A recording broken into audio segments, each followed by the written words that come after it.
Lovely episode of A State of Affairs, a holiday in Mayford.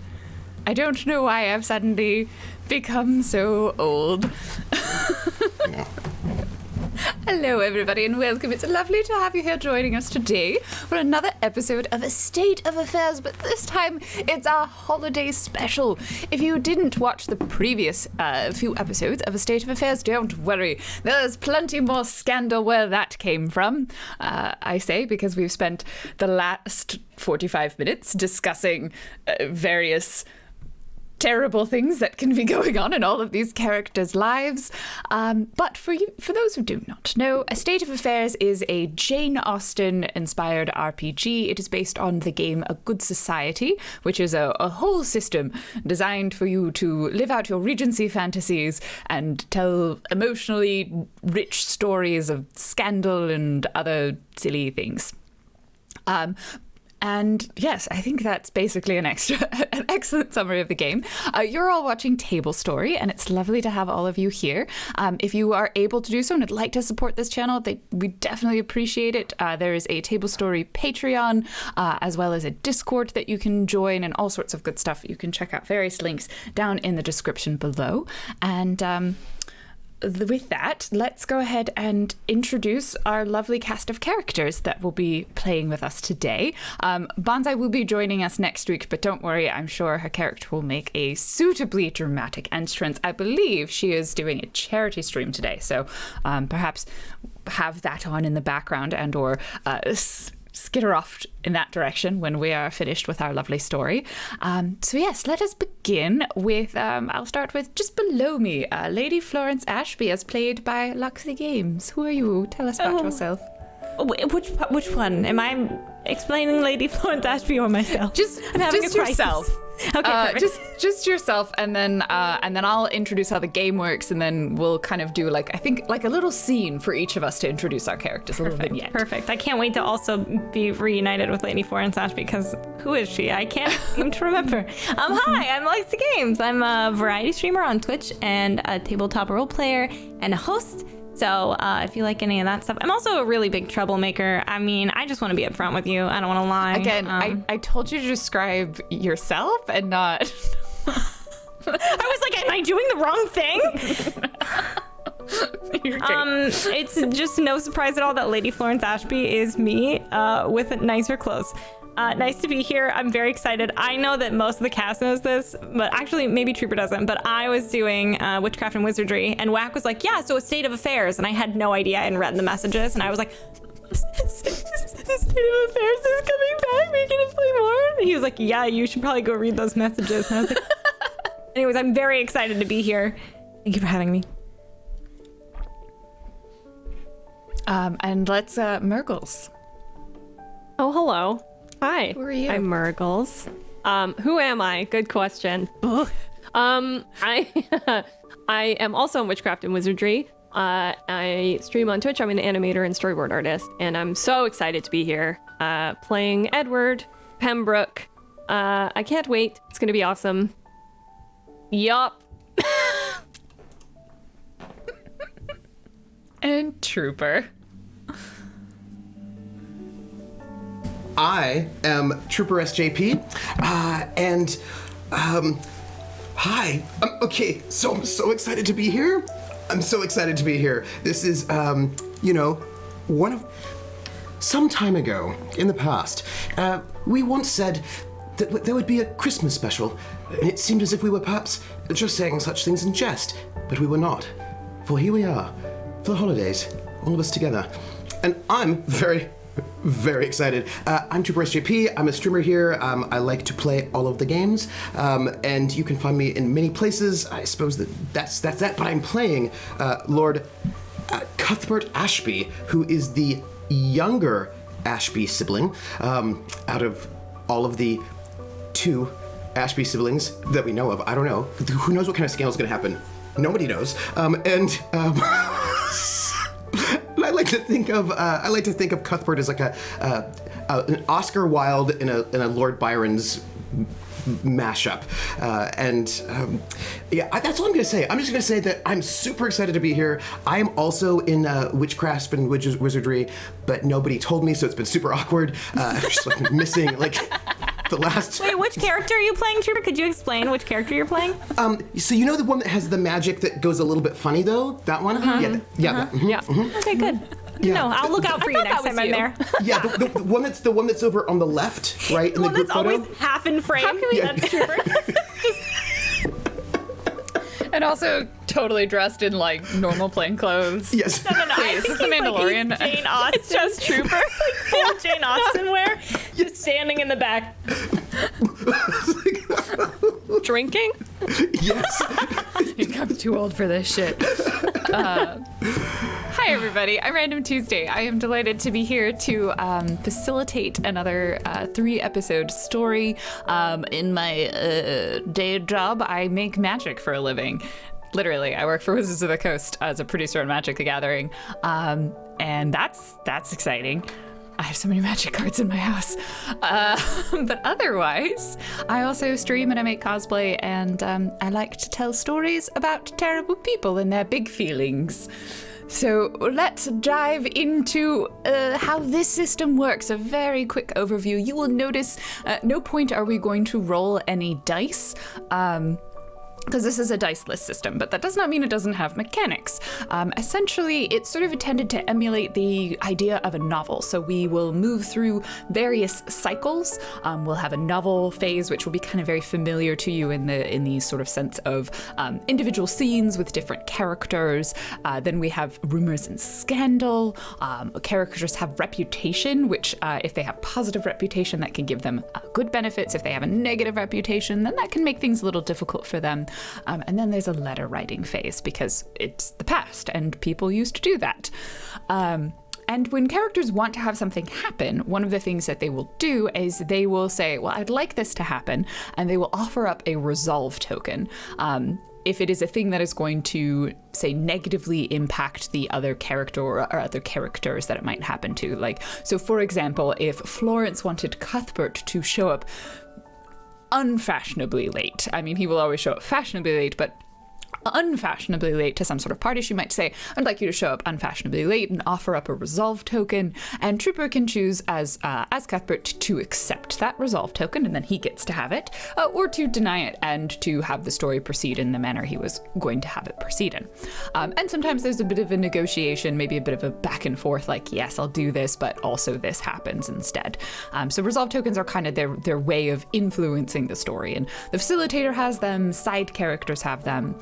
The other thing that they can do is any character, and I'm reminding you of this because it's very important, any character can, or player can ask another character to have a monologue once per episode. They have a monologue token. They can basically just say, and now I want you to monologue. They spend their monologue token, and then that person goes on a lovely discussion of their internal thoughts and feelings. And they're very fun, and I love them, so don't forget to use your monologue tokens. And the last sort of piece is that you will also notice the players will play their main character, so the ones they kind of mentioned, Florence and Edward and Cuthbert, but they will also play other side characters that impact the lives of the other characters. So it's kind of, they also get to play the NPCs, and they all have, right now they all have 2 NPCs that they might show up and play as, but much like a novel, there are main characters and we care about them, and then there are side characters and we will treat them like stolen cars and crash them into a wall. It's the apocalypse world theory. So it doesn't really matter what terrible things happen to the side characters. It's all about the main characters. They're sort of our props for the story. I think that kind of covers the basics of it. I'm here as the facilitator, so I play a bunch of the side characters, and I'm also kind of help us keep the action rolling and move on to each of the various phases. So I think we can maybe open our first chapter. I imagine Holiday in Mayford is a little novella that is published shortly after the main story came out. It's been about 6 months since the previous events. They were all very dramatic events. So I think Mayford, a small, quaint town, in the countryside, has been abuzz. Like, this has been news for months. You know, the circus came to town, there was a gunfight, there was a murder, there were multiple people died. It was very dramatic. There was an uncovery of lost pirate gold, many things.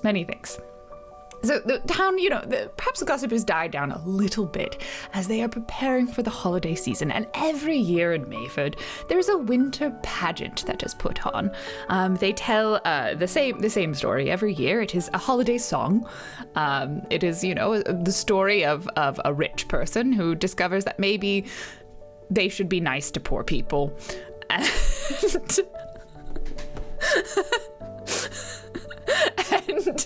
maybe not stop being rich, but just be nice to poor people.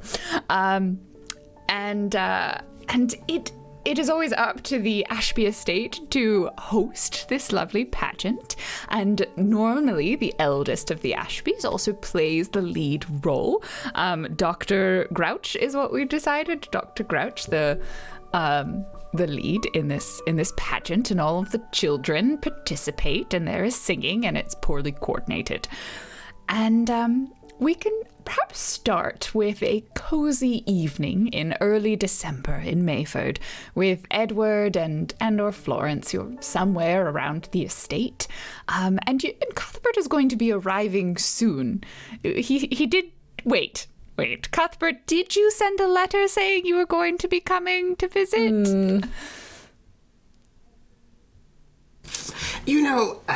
I say, I feel like just sending letters to announce my arrival would just, it would make things so much less exciting, don't you think? I mean, I would think that just sort of arriving out of the blue means that I might be able to catch people in some sort of something. People hide things like letters or whatever. But, if I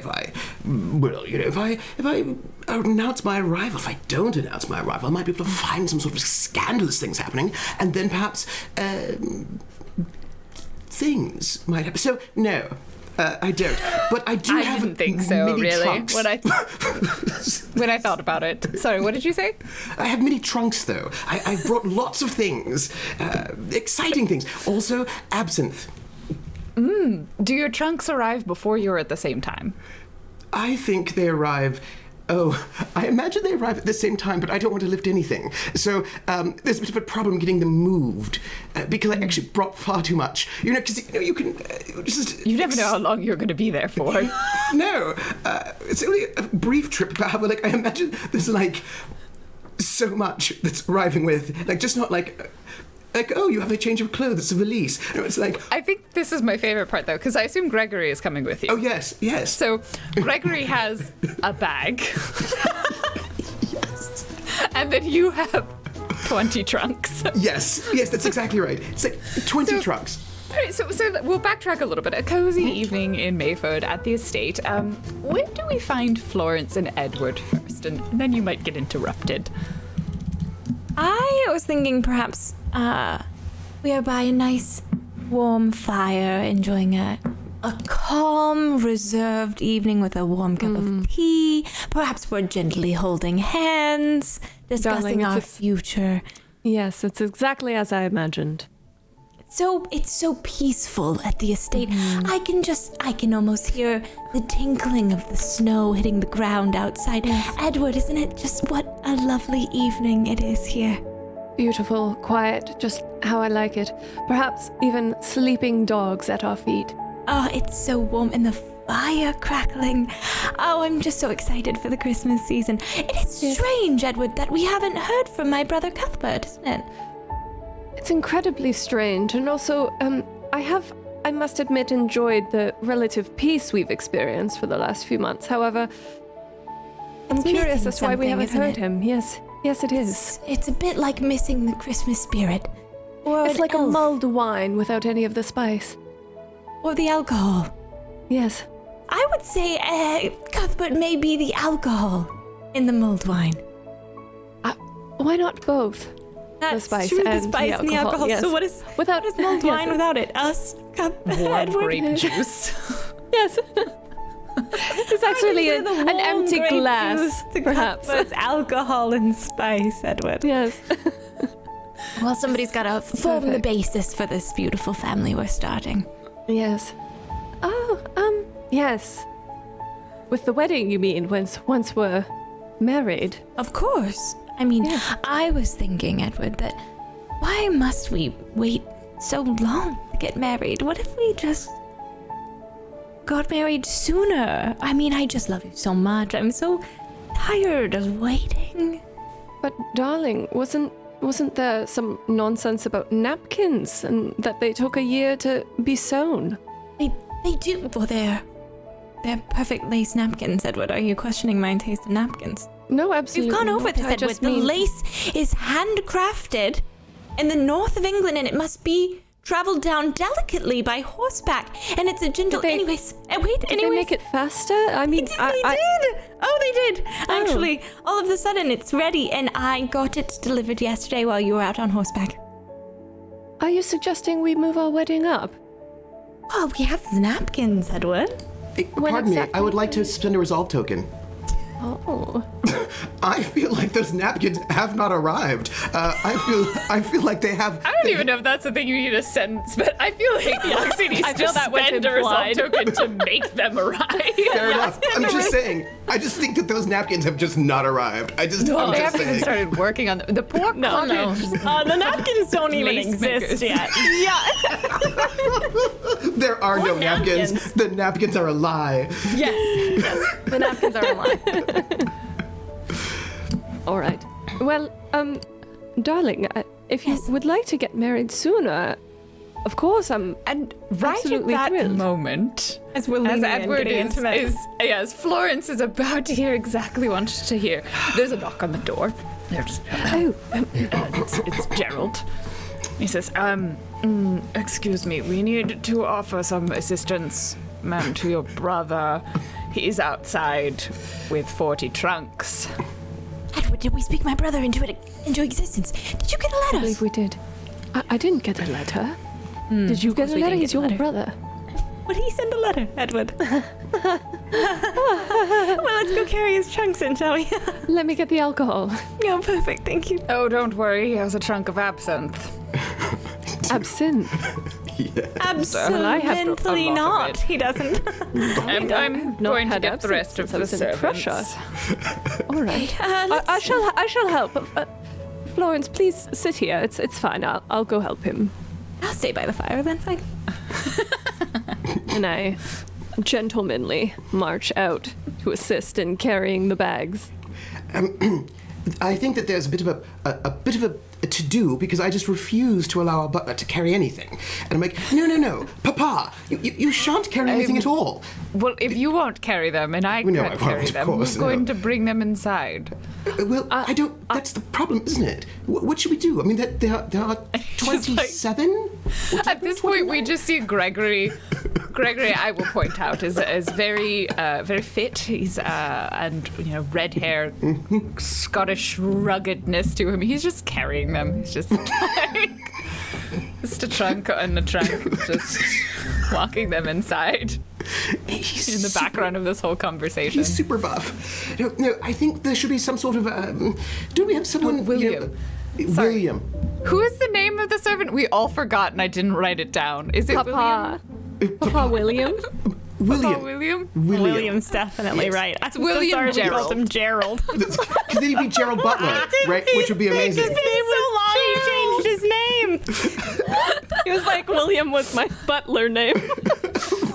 All right, so we'll say his middle name is Gerald. That's Yes. why, So he could be a Gerald Butler. Because who doesn't want that? Isn't it Gerard? Yes. Gregory. Gregory? No, Gregory your- is the gardener. Yes. Yes. Gregory's the gardener. I think he's William. Because Yes. Gregory, I always would get him confused with Ewan McGregor, because he's Gregory. No, we just forgot Gregory our dad. McDarmaid, not McGregor. No, like, here's the thing. Like, we forgot our dad, who's a servant. I mean, I just feel like sometimes that happens. I just want to point out, the servants don't get, like, he's not a connection. He didn't get written down. No. Yeah. He became far Sorry, too Dad. important. Sorry about that. Sorry, Dad. You're not even a connection. Well, but, I feel so connected to him. So, Papa, and I'm just, like, out there in the middle, like, you really shouldn't carry anything at all. I mean, at your advanced age, I mean, what are you, like, 40, 41 or something like this? I mean, that's quite old. I think I'm I believe 37. Oh, I believe I know. stroll out at this point. Edward, Cuthbert. dearest, and I just come and I give you the biggest hug, and I also give you, like, the bees, like multiple kisses on each cheek, because I have been hanging out in the south of France. How are you? Oh, how European. Yes, I'm wonderful. How are you? I'm surprised to see you. We didn't hear from you at all. So, did I catch you in anything interesting? Having just arrived. Oh, don't break that one. I brought vases in that one. I thought that. Oh, yes, I mean, I thought that, first off, a little bit of a vase would be very nice. I actually have more than one. I have one for my dear sister. I have one for you, because I feel like you might like it in your state. And I have an extra one for my room. And then I brought another one for Mama. And also I brought a little small vase for Papa. I don't know whether or not Papa likes vases. I don't know what he would do with one, but I do. So I have like 5 or 6 vases. I got them. It was a bit of a... I was going to say that it was a deal, but I don't think it was, because I have no idea how much I paid for it. So, but nonetheless, I have vases, and so don't... Yes. William's just standing there being like, oh good, you gave me more things to clean. Yes. That's what I do with vases. Yes. Edward, did I catch you in anything in flagrante in some sort of way? Were you doing something scandalous? Well, you are wearing your cravat, so probably not. Bother. We were just enjoying a nice evening in front of the fire. Oh. Would you like to, first of all, let's get your bags in, and second of all, join us in front of the fire. We can have a drink. Well... Since I'm sure you've been traveling quite a long while, it's probably been a while for you since... we were on a ship. Gregory and I were on this a lovely boat. We traveled down. We were of course by the lake in Italy. I should do this inside. It's a bit cold. Yes, we should. Yes. I was going to wear a Father Christmas hat. I thought that would be quite amusing, but then I didn't, because it wasn't fashionable. It didn't match with the red that I'm wearing, actually. So I didn't. There's plenty of time for a Father Christmas hat, since I presume you'll be staying quite a while, based on how much you packed. Now, let's bring your things inside, and we can get you nice and warm. I just start picking things up and carrying them in, just bewildered.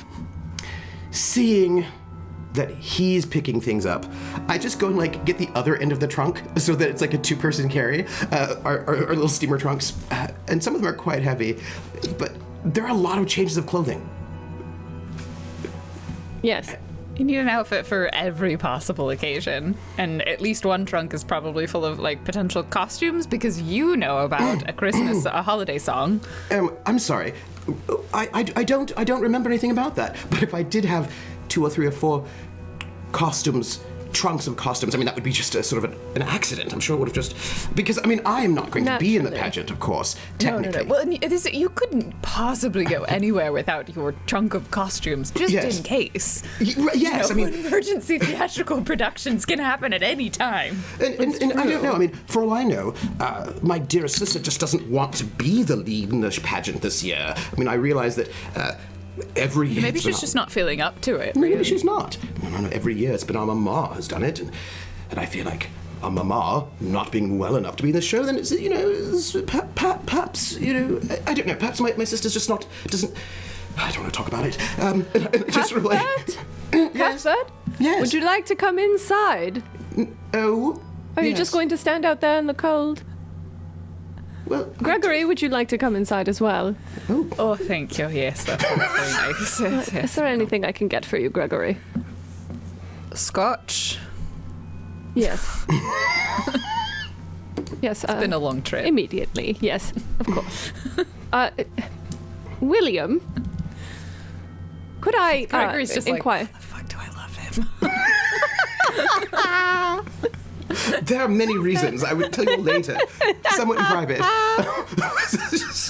Oh, we know. He knows, but also he's like, fuck, he's high maintenance. Yes, I am. That is 100% true. I'm the highest of maintenance.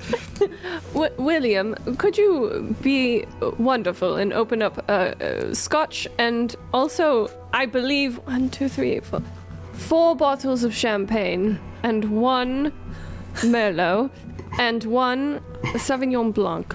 Thank you. Wait, are you asking William to do that?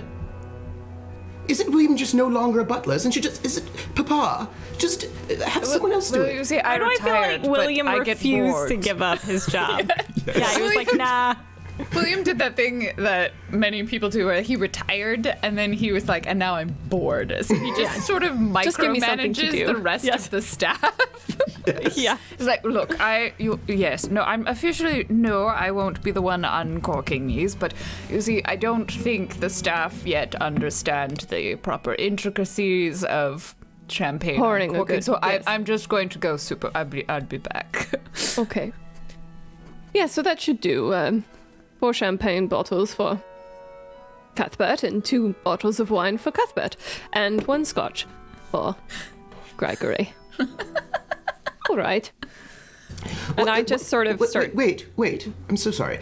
Yeah. What will you be drinking? Oh, I'm sure I'll join you in the champagne.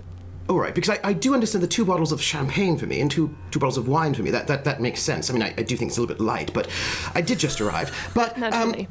But It is the afternoon. It is the afternoon. I mean, we really can't. 3 p.m. we shouldn't drink too early, too much. But I would feel devastated if my dearest sister. Do you think I should surprise her? I'm sure she has no idea I'm here. Sure. Yes, not a clue. Why don't you head on in, and I'll help carry the rest of your bags in. Oh. And don't worry, I shall enjoy a good drink with you later. Nothing to worry. Would you like the Christmas hat now? I would, but I won't. Because I want to see my sister in my best. Which I will point out is a smoking jacket. It's a smoking jacket. Completely inappropriately. Like, because I gave it the title, so I don't have to wear that stuffy jacket anymore. I can go back to my smoking jacket and everything's lovely. Thank God. And I burst in, and I say, Hi, Cuthbert. Lady Ashby? What a pleasant surprise to have you disappear in the middle of winter without any warning whatsoever. I love that about you. It's so charming. How are you? And Gregory? Is Gregory like somewhere behind you? I'm assuming like lurking, just standing there in like a kilt, like. I guess he always wears a kilt now, and in my mind, he never has a shirt on, but I think he probably does have a shirt on. When you said he was It is carrying the winter. trunks, I was like, he's shirtless in a kilt in the middle of Yeah. winter, and I love that for him. Yeah. I mean, of course, that's what I was thinking too. Like, in my mind, he's also never wearing a shirt. But Why is he Tarzan but Scottish? No, he's just that one picture of Ewan McGregor. yes, he's hot Ewan McGregor, who's always shirtless. Oh, good. Perfect. At least in my mind, and also Cuthbert's mind. I don't know, maybe many people's minds. It is possible. I think my Zoom crashed, but you can probably all still hear me. Yeah, I can. Okay, let me reconnect to Zoom. While you talk amongst yourselves. Yes. Oh, Yes. my darling sister, I've missed you so desperately. Oh, and me as well, Cuthbert. What have you... I get essentially no news from you whatsoever. What have you been up to? Well, I feel like I must have written a letter at some point. I think right after you left, you wrote 1 letter. Edward, was did. that right? 1 letter. This one. Oh, but did you not find my penmanship excellent? Oh, Cuthbert, if there's anything that you have absolutely perfected, it's your penmanship. And your style of writing, I should say. Oh, my style of writing. I have so much. We have so much to catch up on. But I must say, you look a little bit ill. Oh, what?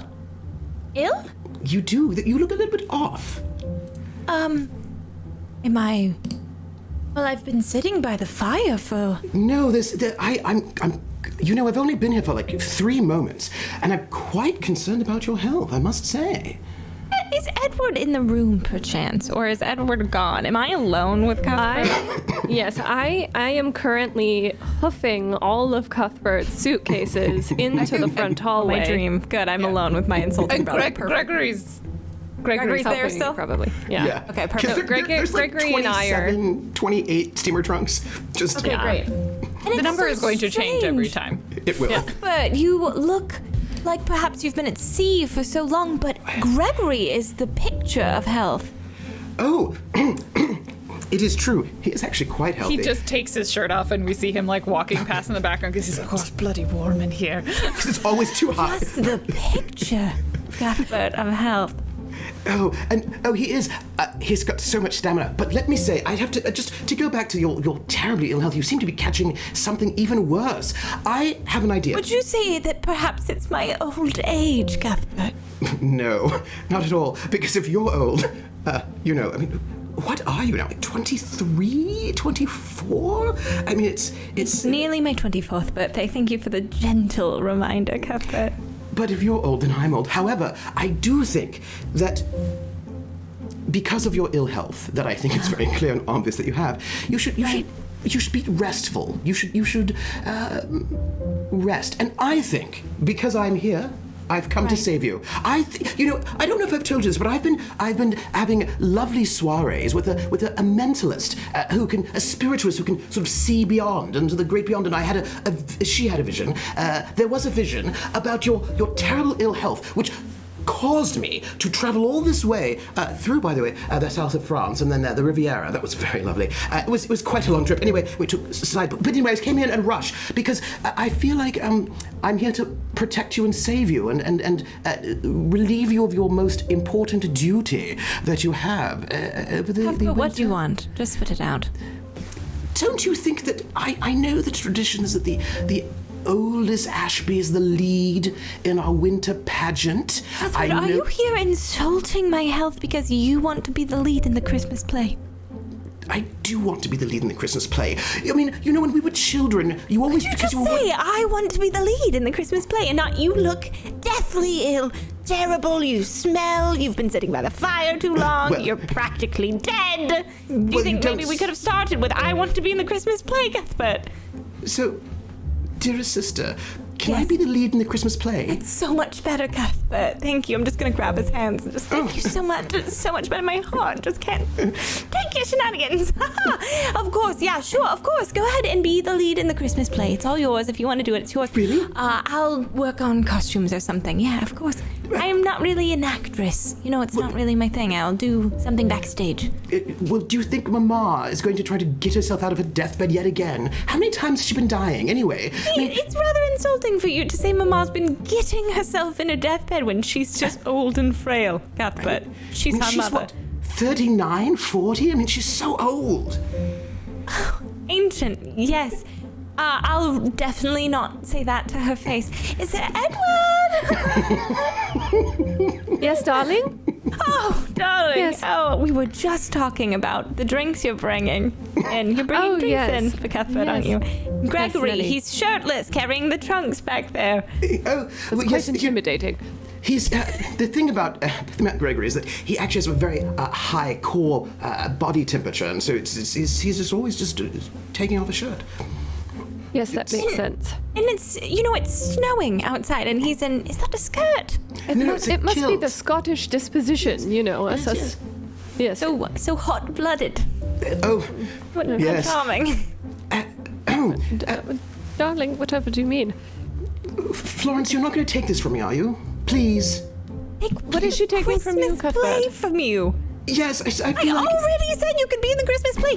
Did you come specifically not to see us, not to see Mama, not to see Papa, not to see Edward, not to see anybody around us, but to be in the Christmas play, Cuthbert? Don't lie to me.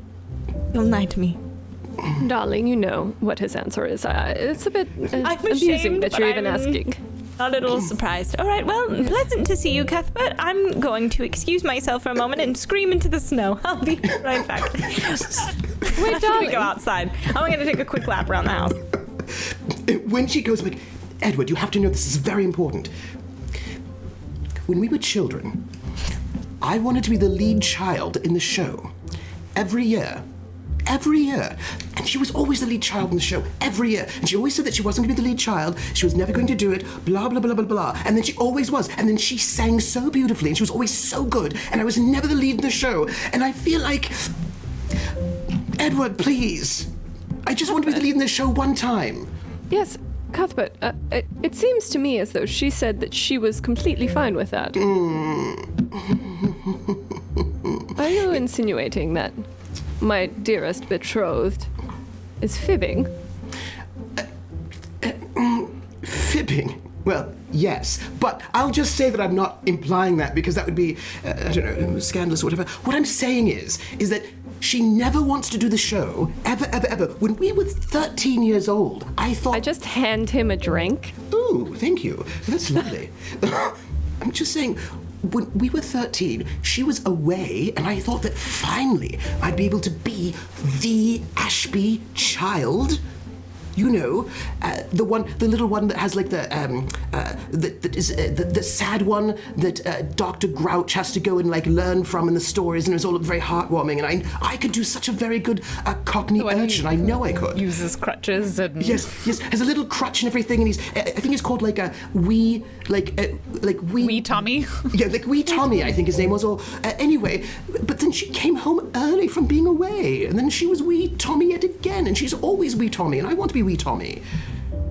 Edward. Cuthbert, I will make sure that you get to be wee Tommy in this year's pageant. I can't be wee Tommy now because now I'm not a small child, clearly. So the point is that... Sorry, what is it exactly what you want, Cuthbert?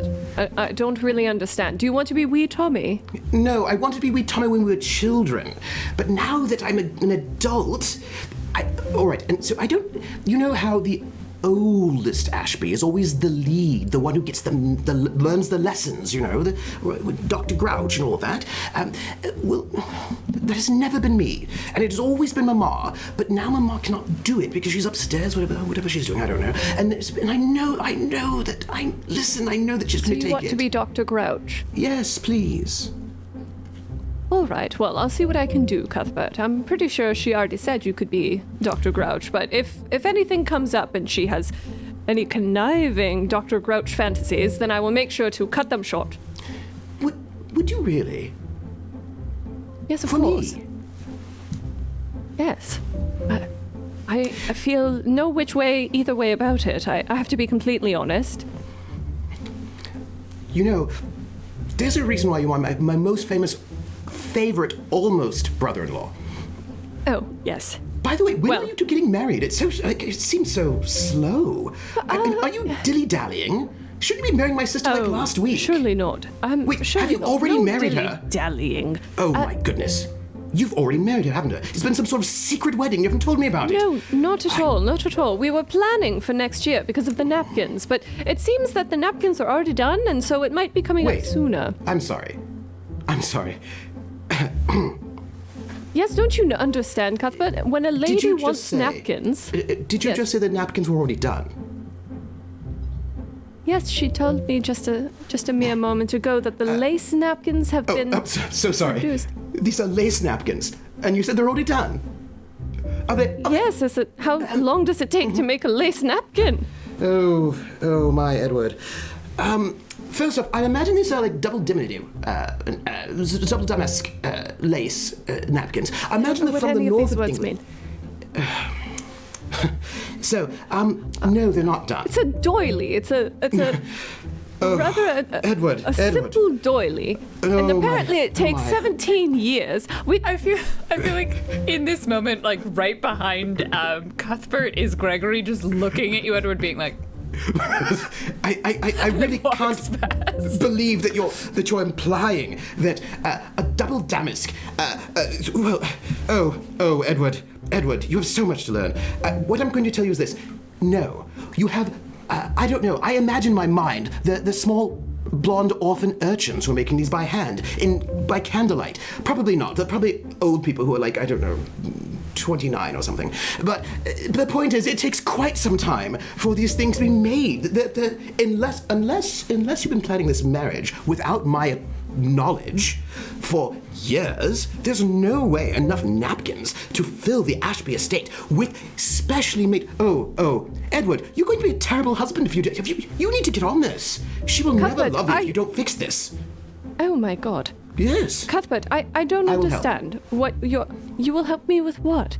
The napkins. They're done. They're not done. There's no way they're done. I don't know what they are. They're beautiful. These are the most beautiful Florence napkins. lie to Edward. They have to be done. Florence would never lie to Edward. Yes, it doesn't make any sense. It doesn't make sense why she would lie to me about finished napkins. I think Well, this I'm is sure when she did. Florence comes back in from being in the snow. It's quite cold out there. Hello? Cuthbert, are you done throwing a hissy fit about the play? Oh no, I'm throwing a hissy fit about something else. I'm shocked. And Gregory, why don't you sit down? Sit down. You're just standing Darling, there, sweating in front of the fire.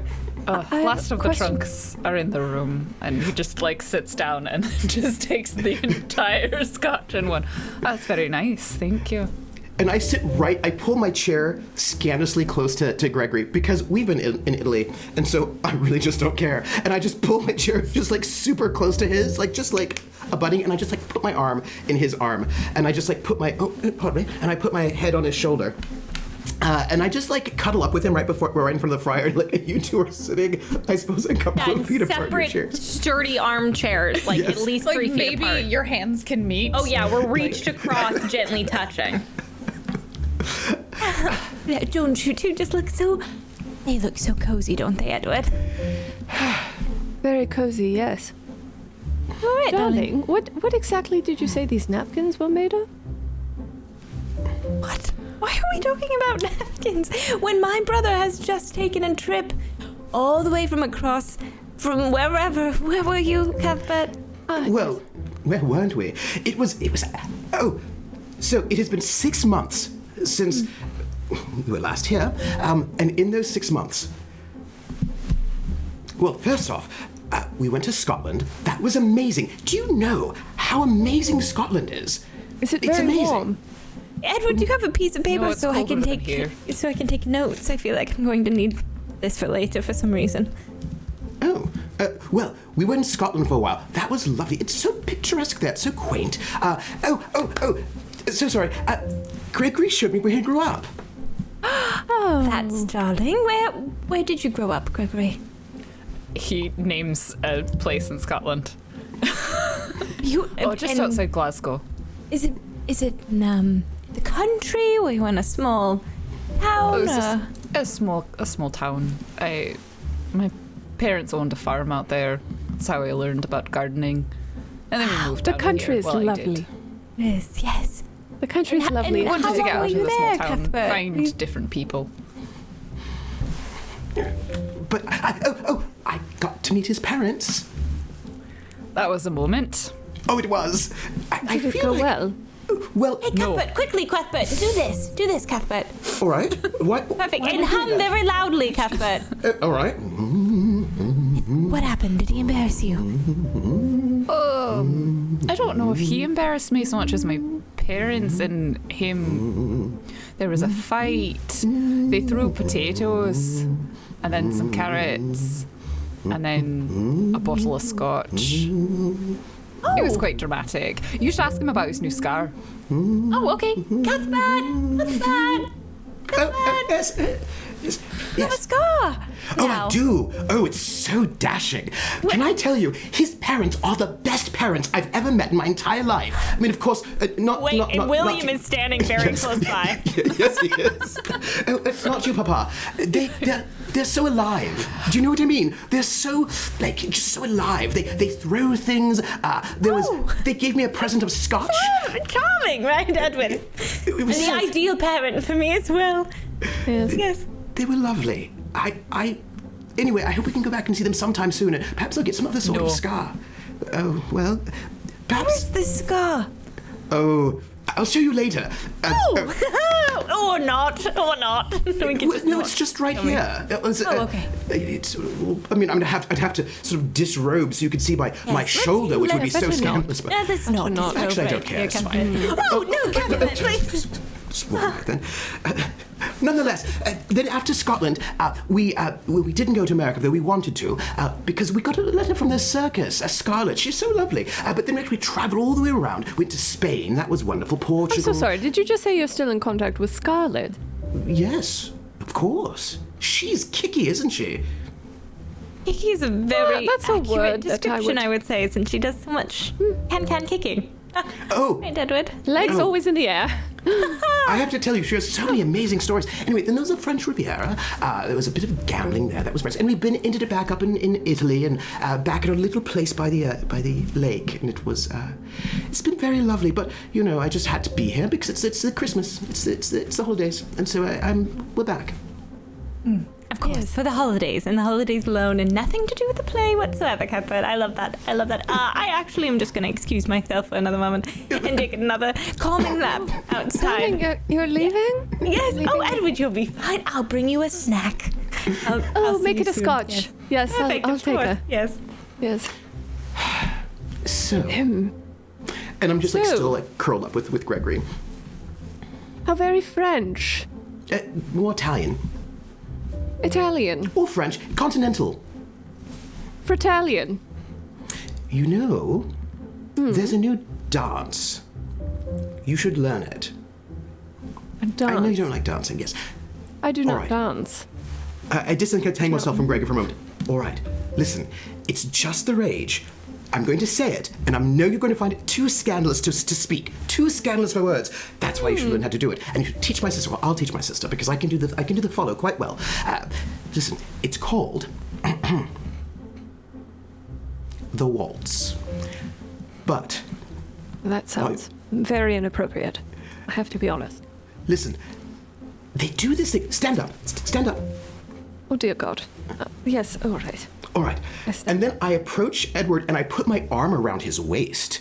And then I grab his hand. Right, look at this. So they dance like this, in this sort of embrace. And then they spin around so you get all dizzy. And it's all... So instead of this sort of lines and sort of these sort of line country dances where nobody touches anyone except for that one little moment when you do a little thing around the thing, they all just get right up... Ooh, it's called a waltz and the music is so intoxicating. It's just so... Highly irregular and probably illegal.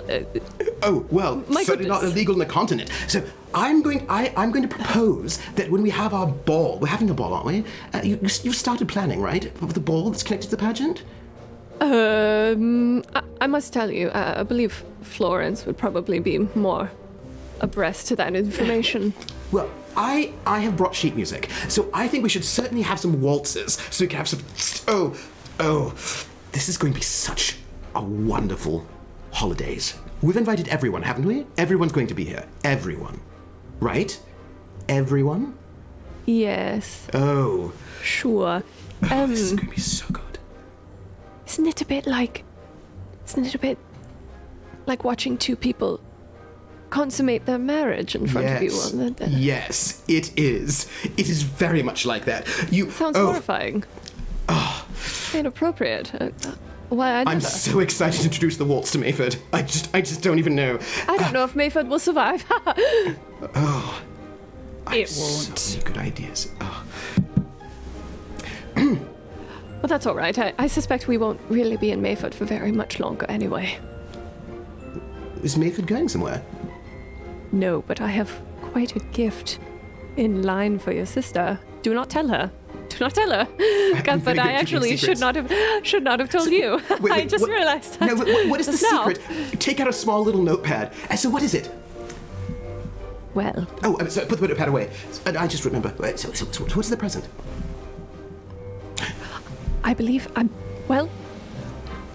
buying her a house In Mayford. away from Mayford, in the country, far away. Oh. I think she's see. going to love it. Yes. It's quaint, and quiet. Far away from everything else. Oh. I think that's a terrible idea. I'm sorry, what? I think that's a terrible idea. Why is that a terrible idea, Cuthbert? Why would you move away from Mayford? Well, we're to be married, and we will Yes. start our married life, and married life is quiet and conservative and stable and secure. As is Mayford. Don't you have the estate still? Thank you, Gregory. I mean, if you leave, you know what that means. Unless, since I've been gone, it's just, I don't know, completely fallen apart. No, not at all. It's really more, perhaps, of a summer home. A summer home which, while the A estates are cottage being in the managed... country.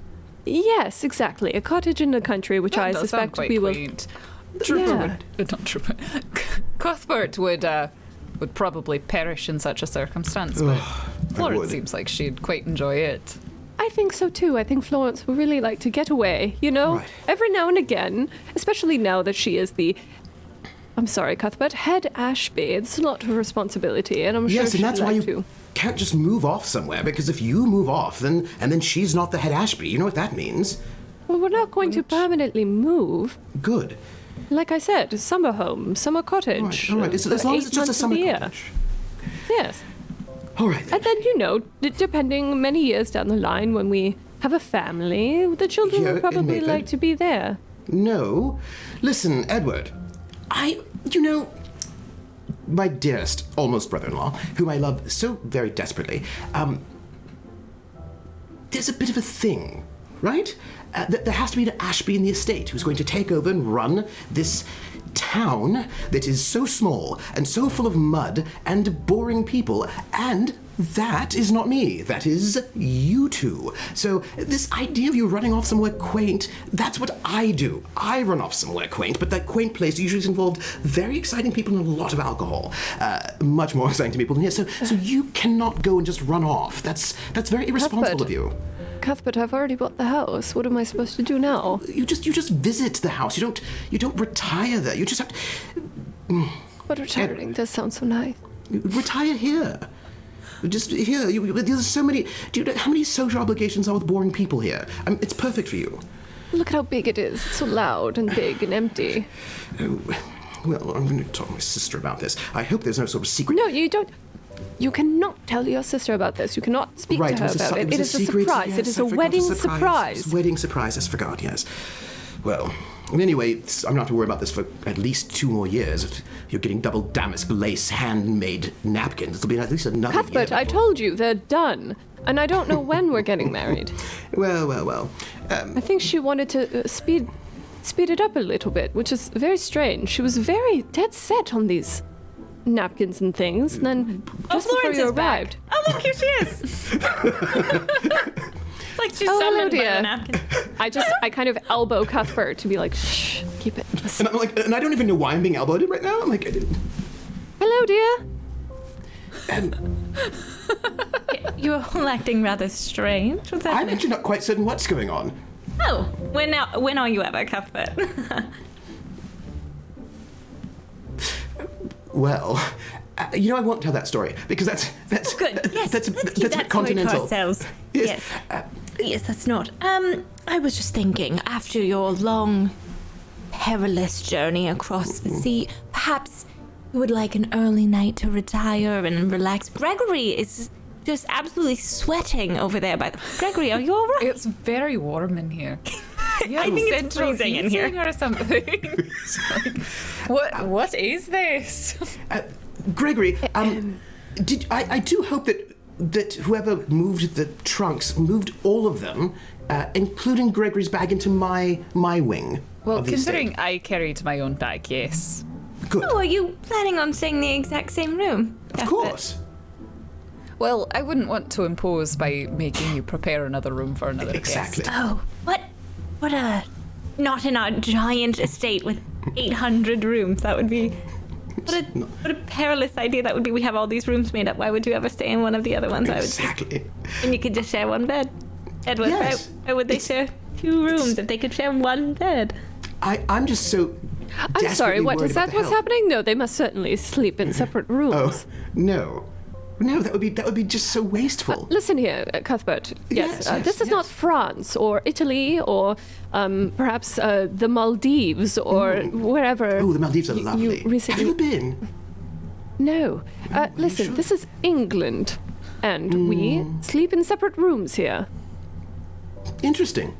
So, I'm going to retire with Gregory, just have a little bit of something to eat. We'll be down for supper. Edward, don't bother. It's all right. It's fine. It's fine. Oh, right, it's highly irregular. Are we supposed to sleep in the same room? You, Edward, absolutely not. That's ridiculous. Please. Mind your manners, Edward. So... Greg just sort of shrugs. He's like, it's nice. I haven't... And then, like, follows Cuthbert out. Oh, good night. We'll be back later, after a few more drinks. Oh, no. We won't be awake. Oh, you will, because it's only 3 PM. I'm retiring. 5 tonight.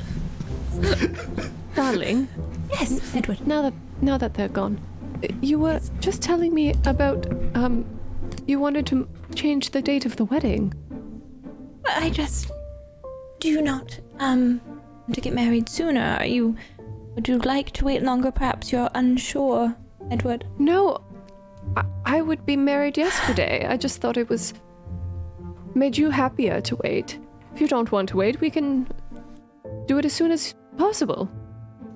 I think I would like that. I think I'm overwaiting. I think I'm sick of the traditional planning for the wedding. It's getting exhausting. Really. Oh, well, Cuthbert just I'm shows very up. glad you brought it. I love the idea that you're just going to be a bit of a tearaway, as always. I'm in favor of whatever sort of scandalous wedding thing you're going to do. Sorry, I just had to pick up this. And he just looks for something, and he just picks up a random thing that he clearly was not just going to pick up. A rock. It's a statue of a boy with a dog. Yeah. Like a whole paperweight. It's like a paperweight. Yes, I just needed this. I'm going to say, if you want a very scandalous sort of wedding, you know I'm very good at planning scandalous things. I'm just going to note... I don't believe that we want a scandalous wedding, but good night, Cuthbert. Speaking, people would only move up their wedding date if they had something they needed to, like, cover up, or, you know, that's not a normal thing, so... Yes, because the napkins are just not ready. Come on. I would be perfectly happy to facilitate something Ooh, I have an idea. If you want the most scandal, why don't we do it right in the middle? Well, not during the middle of the show, because reasons. Cuthbert, we're not getting married to the middle of your... Cuthbert. Good night, Cuthbert. Yes, just saying... Good night, and she shuts the door as she pushes him out of the room. Just carrying the little statue. Yeah. I don't want to know what he needed that statue for, darling. Neither do I. I don't know what people do when they share rooms, but I do not want to find out. Yeah, me neither. So, but darling, are you absolutely sure you would like to get married, before? You keep asking me this question, and I'm starting to wonder if you want to get married at all, Edward. Of course I want to get married. What were you thinking? February? March? What month are we in currently? December. That's a good one. December's a good month. I'm sorry, you want to get married this month? Oh, I just love Christmas and the season and the lights and the candles and... Florence, I have known you for many, many years now, and I've never known you to be impulsive and rash. No, actually, yes, you are impulsive and rash. This makes complete sense. I'm actually quite offended that you said that. I have a pickpocketing lock right in my pocket. Yes, I figured it out. Yes, all right. Well, I guess we better plan a party in 2 weeks. Dear God. We have unlimited amounts of money. Like, what could possibly go wrong? Well, the napkins, for one, apparently. Oh, the napkins are ready, darling. I don't know why you keep questioning the napkins. Are you listening to Cuthbert? Of all people to listen to, my brother Cuthbert. Honest Cuthbert. That's what they call him. All right, but he's not honest. You've made a good point. You've made a good point. Oh, thank you, darling. Yes. All right. Can't believe I even indulged his. Oh, well, absolutely. You must know be what, the champagne. It must be the champagne, exactly. I did bring you that scotch, by the way. Did you still want that? Yes, thank you. Time with my brother was well spent, I see. Uh-huh. Yes, perfect. Well, shall I retire to my estate?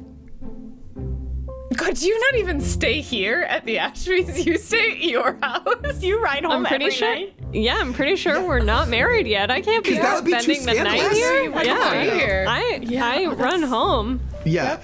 I mean, they're already just hanging out without a They're sleeping in the chaperone. same bed, and I can't even be in the same room. Yeah, it's true. Because This is so. This is a good time. Perhaps we will fade out on that scene, move out of our novel phase, and move into our reputation, where we will determine in the reputation phase, did anybody's reputation, basically, did they go up or down? So all of you, and this is the sort of refresher piece on your character sheet, which if you flip over in that document to the cards tab, you can find your background one, and then you see your reputation criteria. So you can see if you met any one of those three for a positive and or a negative. You can get both at the same time.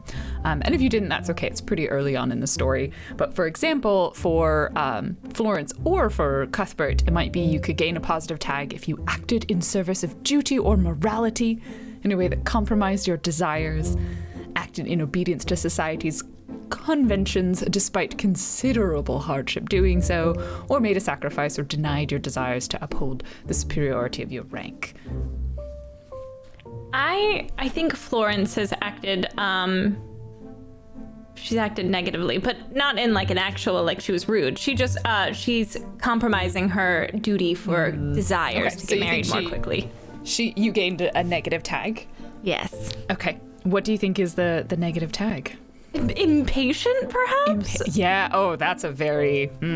A lady is not impatient. No. How could she? How dare? Okay. And remember, these are, they can also essentially be used as resolve tokens. So, like, someone else could say, ooh, I want to use the fact that Florence is impatient to make something not so great happen to her in this scene. And then you lose that tag, so you no longer have it, but something will happen to you, and it is basically a resolve token that you would get. Edward. I think then perhaps Edward, in agreeing to do so, into pushing up the wedding, has also acted in contravention to society's conventions. Yeah? But I think the negative tag there would be appeasing, maybe. Ooh. A man is never appeasing. I like it. Okay. And Cuthbert? Hi, everyone. If you tell me you gained a positive tag, I'm gonna have to disagree with you. Okay, can I make a case for a posit tag and then you can disagree because I just think that'll be amusing? Because Yeah, please do. I'm Please do. expecting for you to say no because I already know the answer. That's the answer. So how about me even being here at all is obedience to duty. Not morality, of course, but just Here's the thing. We know why you're here. Okay. You didn't That come was fair. because you love me. Fair, that's fair. So I think we're gonna start what always happens with Cuthbert. I will get a negative reputation tag for just basically everything. Did I act in contravention of society's conventions? Yes, that's that one. Did I act in desire in a way that compromised my duty or morality? My morality, no, because my morality is just not this one. I'm more continental. But duty, oh yes. Yes. Allowed others of lesser rank to talk down to you or treat you as inferior? No. No, So, but that didn't really twice. come up. Yeah. Yeah, no, twice now. So that's yeah. So Yeah. I think I Go get a with the negative negative reputation tag. Yeah. What do you think? What do you think it would be? Okay, can I just? Is this all right as a negative reputation tag? Cuthbert. I mean, that's what I was gonna say. Just Cuthbert is a reputation at this point. I mean, if you want, I could go continental as my reputation tag, but I also just sort of think that Cuthbert's a pretty good negative reputation tag. It's also an easy one to use against you. Yes, it is. So could I? Oh my gosh, Lexi, I hope You okay, everything's. Lexi? Are you all right? I think I just live next to rednecks, and I think they're just shooting guns for fun, and that's my hope. But I just kept hearing them, and they've gotten incredibly louder. But I think they're just bigger guns. So I Okay. think we're fine. I think they're just stupid. Cool. Okay. Yeah. Let us know Cool. if Super we can cool. help you. Thank you. All right. So I'm just It's going not to take terrifying at all. Cuthbert as my negative reputation tag because I feel like Okay. it is the best negative reputation tag in the world. It's a pretty solid one. Okay, next part is my favorite part. I mean, all of the parts are my favorite parts, but this is one of my favorites. Rumors and scandal. Oh, I'm here for it. So rumors and scandal are, they kind of operate in two phases. The first one is we will go, are you okay? You just look so concerned. I'm so It's just that the guns are so loud that I'm like, what could you possibly be doing up there? Because It's a great mic gate that you have, though. 'Cause Yeah. you can't hear them at all. I'm so glad. I love that nobody else has to live through that terrible noise. Yeah. I'm good. I'm fine. Okay. Tend to be in England where they have no guns. Well, Should we do double but rounds? it's only for hunting, so I guess Yes. they're hunting foxes out there. Are you hearing puppies, like hunting puppies in the background? Also, Yes, the hounds. The hounds are out. The hounds. could we do 2 rounds since we don't have initial rumors? Since like normally we have. We do actually do. So everybody will go twice. No, and because everyone. don't we normally have initial starting pre-session rumors before we get These there? are the first ones. Yeah, the first time they kind of ramp up. So we will each have the opportunity to create a rumor or spread a rumor. Once a rumor is spread, then it becomes something that we can use a resolve token for. Before that, it just sort of is the word about town that people are. The rumor mill and things like that. So we'll each we'll kind of go around in a circle and then we'll go back in the opposite direction. So you can create or spread a rumor. Maybe we could do like 3 times so that we can spread a few of them as well. I think that sounds like a good idea. So does anyone have a rumor that they want to start with? Yes. Okay. All right, Miracles. Pretty dramatic rumor. Is it? There's a rumor Uh-huh. that Edward is looking to purchase a cottage, which seems very out of character, and people are wondering if perhaps he's purchasing this cottage for another woman.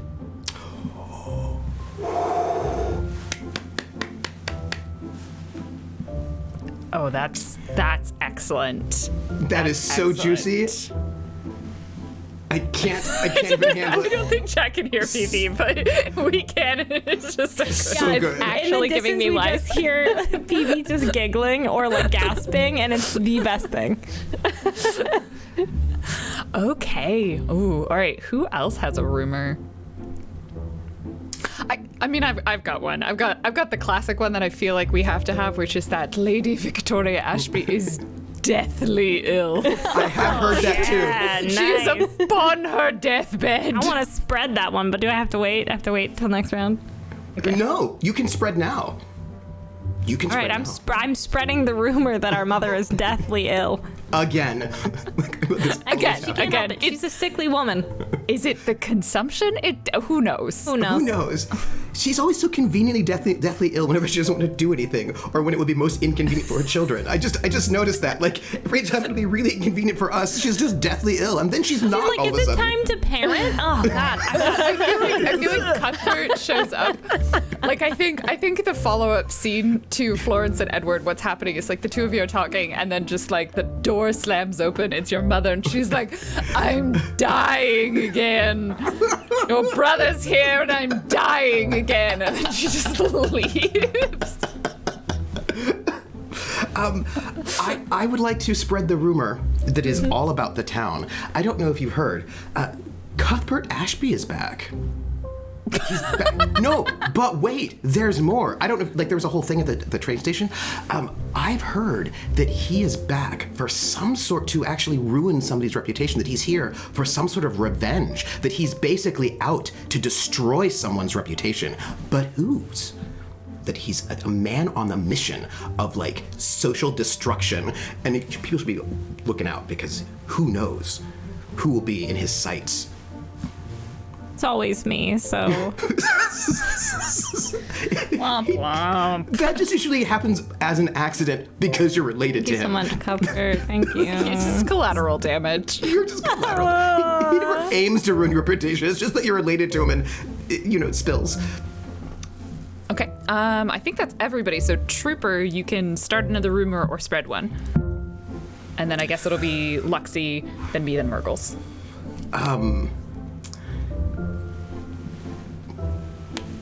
I want to create a rumor about these napkins because I'm sort of into these napkins, like these hardcore napkins. I'm into them. I'm into them.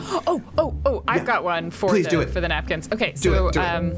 there was a there is a national shortage on lace cotton because several of the ships delivering the goods have sunk. Did they use cotton for I think they did, but I think they did other things as well. It's probably silk. Let me. I have double damask up on my tab right now because, of course, you really want a double damask. Here's a fun fact: the town that I grew up in England had a series of row houses that were specifically lace maker houses. Like people lived there and made lace. How long did it take? A long time. To make lace by hand takes for fucking ever. Irish linen. We want Irish linen for our napkins. We can't have anything less. Ooh, wait. I feel like there's just some. This is like early troubles. There's some troubles with Ireland. So there's a national shortage on Irish linen. It's like we're 18, 19, 18, 20 about then. I'm just saying. I just feel like there's going to be some sort of trouble here. That's all. That's what I'm saying. The girl's just trying to get napkins. Could y'all just chill out for a second? Jeez Louise, the napkins. Wait till you find out how long Mind it's your going to take business. to get the lace for your dress. Yeah. My rumor is going to be about the dress. My rumor is that I need her name. Her name. Hold on. I have a rumor about a dress. Her name is. Wait. I'm gonna get this right. Yeah, the one that Phoebe posted in chat. Wait. Oh no! I was thinking actually that it's Mildred Walker, perhaps. Ooh. Oh no! It's Juliana. Oh yes, the friend, the horrible friend. Juliana Hunt? What about my good friend Juliana Hunt? I heard that Juliana Hunt actually stole your dress. There's one really big dressmaker who was working on your dress. She sniped it? And she sniped it. I heard that she sniped your dress. Is it because I was going to get married before her? Yeah. Did they already get married? They were engaged. I can't remember. They were engaged. They're engaged. No, I think they did get. Wait, did they break it off? Didn't he break his arm and almost die?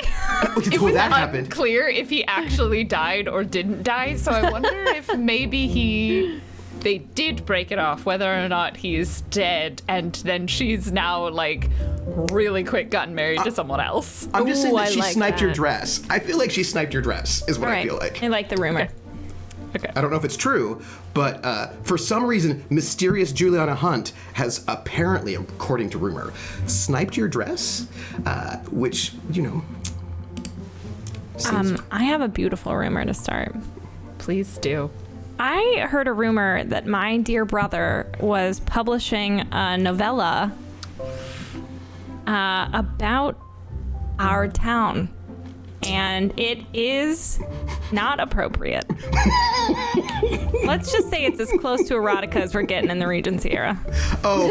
Regency erotica is a thing, and it's yeah. All right, then it's erotica. Yeah, and he's just straight up publishing it under his name. Oh, under his name, and he's only changing one letter of each name, so we all know who it's about. It's now You can't just Manford write porn about instead your of friends, Mayford. Cuthbert. You can't do it. You can, and the rumor says that You I can, did. but you should not publish that. Can I adjust that rumor? Yes. I mean, well. I just want to tweak it just a little bit, and that he's going to do a public reading at the big event. Oh my goodness. Cuthbert, the children. Cuthbert, the children.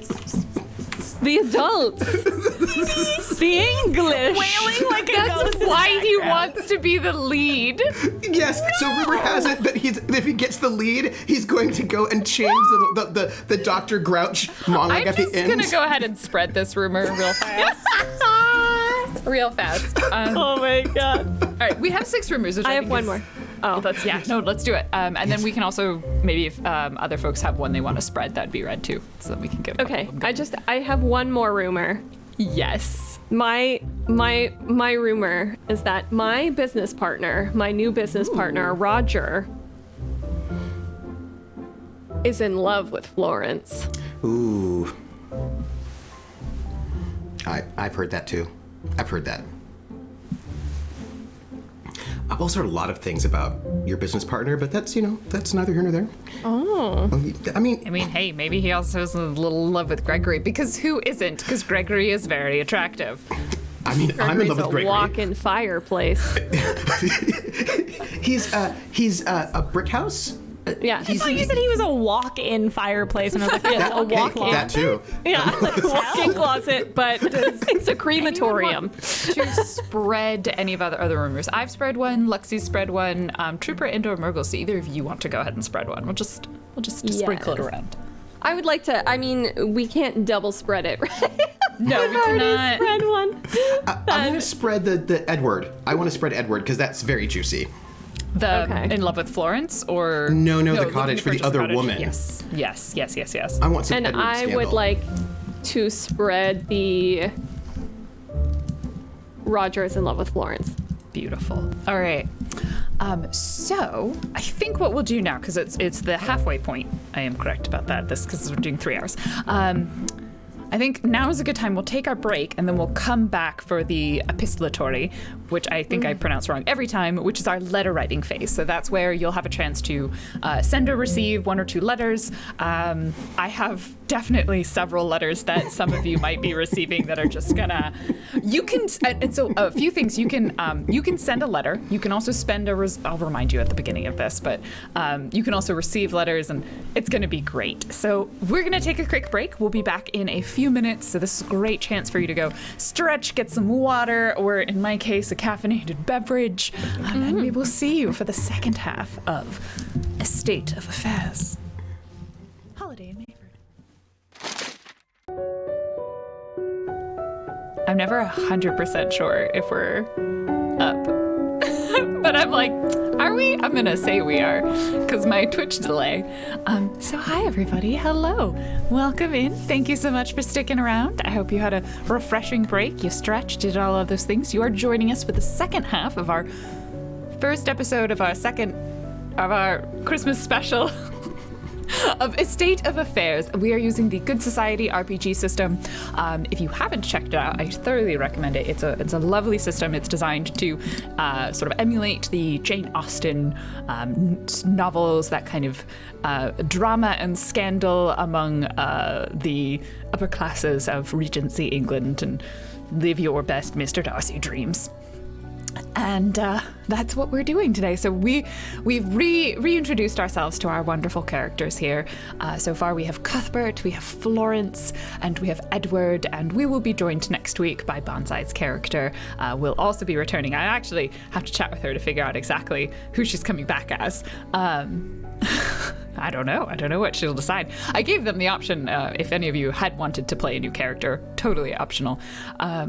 And you are watching Tablestory, and Tablestory plays multiple RPGs throughout the week. You may have seen some of those during the trailers, but if you are able to do so and would like to, you can support their content by subscribing to the channel, or of course over on Patreon as well. There are lovely links in the chat for all of those things, or down below on the screen, depending on how you are watching this. But with that, I think we'll just jump kind of straight back into the next section. So for those who are unfamiliar, Good Society has several phases. We have our novel, which is where we do kind of just your typical kind of RPG scenes. Then we do Reputation, where we sort of discuss the aftermath and the impact of that scene on the characters and those scenes. Then we spread some rumors, create some scandals, and now we are in the Epistolary, which is the letter writing. Because letters are a hallmark of kind of the genre, and also I guess that's a thing people did in the past. So as a reminder to the players and to everybody else, you can send generally around 2 letters as your character or any of the connections that you are playing. So you're not just limited to your main character, any of the connections as well. Or you could choose to receive a letter by spending a resolve token to receive a letter. So if there's like a specific thing you want to receive, you can do that. And we've also, there are ways to like, say, intercept someone's letter or perhaps prevent it from being delivered to the correct person through spending resolve tokens. There's a lot of options there as well. So with that in mind, does anyone have a letter they want to send or receive? Yes, Lexi. You are very enthusiastic. I see that hand raise. I forgot that we had the letter writing phase until we were about to go to break and you said, and I was like, letters! I think Lady Florence Ashby would like to write a letter to Heinrich. Okay.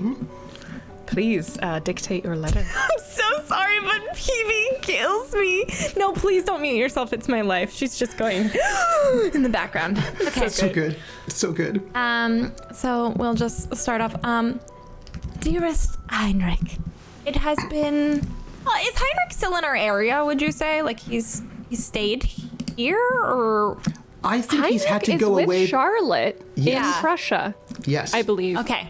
Yes. So I'm writing Heinrich in Prussia. Heinrich and Charlotte are in Prussia. Or at least that's what you think. I feel like they are probably coming back for the holidays. Like, that would make total sense because Charlotte's family is all still here. So I think very reasonably, but you don't know when they might be arriving. All right, I'm just writing it to They're Heinrich not and here hoping right it gets now. But you know they're going Wherever he to is. arrive. there for me. Dearest Heinrich, it's been such a long time since I've seen you, but not so long since we've corresponded. I would just like to check in and confirm that your good friend is still coming to visit and stay with me during the holiday season. Wishing you and Charlotte all the best, Lady Florence Ashby. And it's very short, and it's wax sealed twice. Just for safety. You know what they say, you gotta use 2 layers of protection. That's what they say. Yeah, for letters. For letters. Yeah. Make sure they don't get... Yes. Yeah. By the way, this that good note. friend, that sounds very scandalous. I just feel like we're playing a game that involves scandalous rumors. I don't know, maybe... I don't On this note, I am also writing a letter to Heinrich. What a coinky dink. Gesundheit. Sehr gut. Danke sehr. Okay. Am I okay to write a letter to Heinrich? Oh, of course, yes. I would like to. Dearest Heinrich, I do hope that you're well. The strangest thing happened to me recently. Florence has suggested that we push our wedding up to this month. You know, since you are to be my best man, I do hope that you will be here for the holidays, but please do let me know. It is very bizarre, but you know, Florence has never been, nor never will be, an ordinary woman, so one must adjust to these changes naturally. All the best, Edward.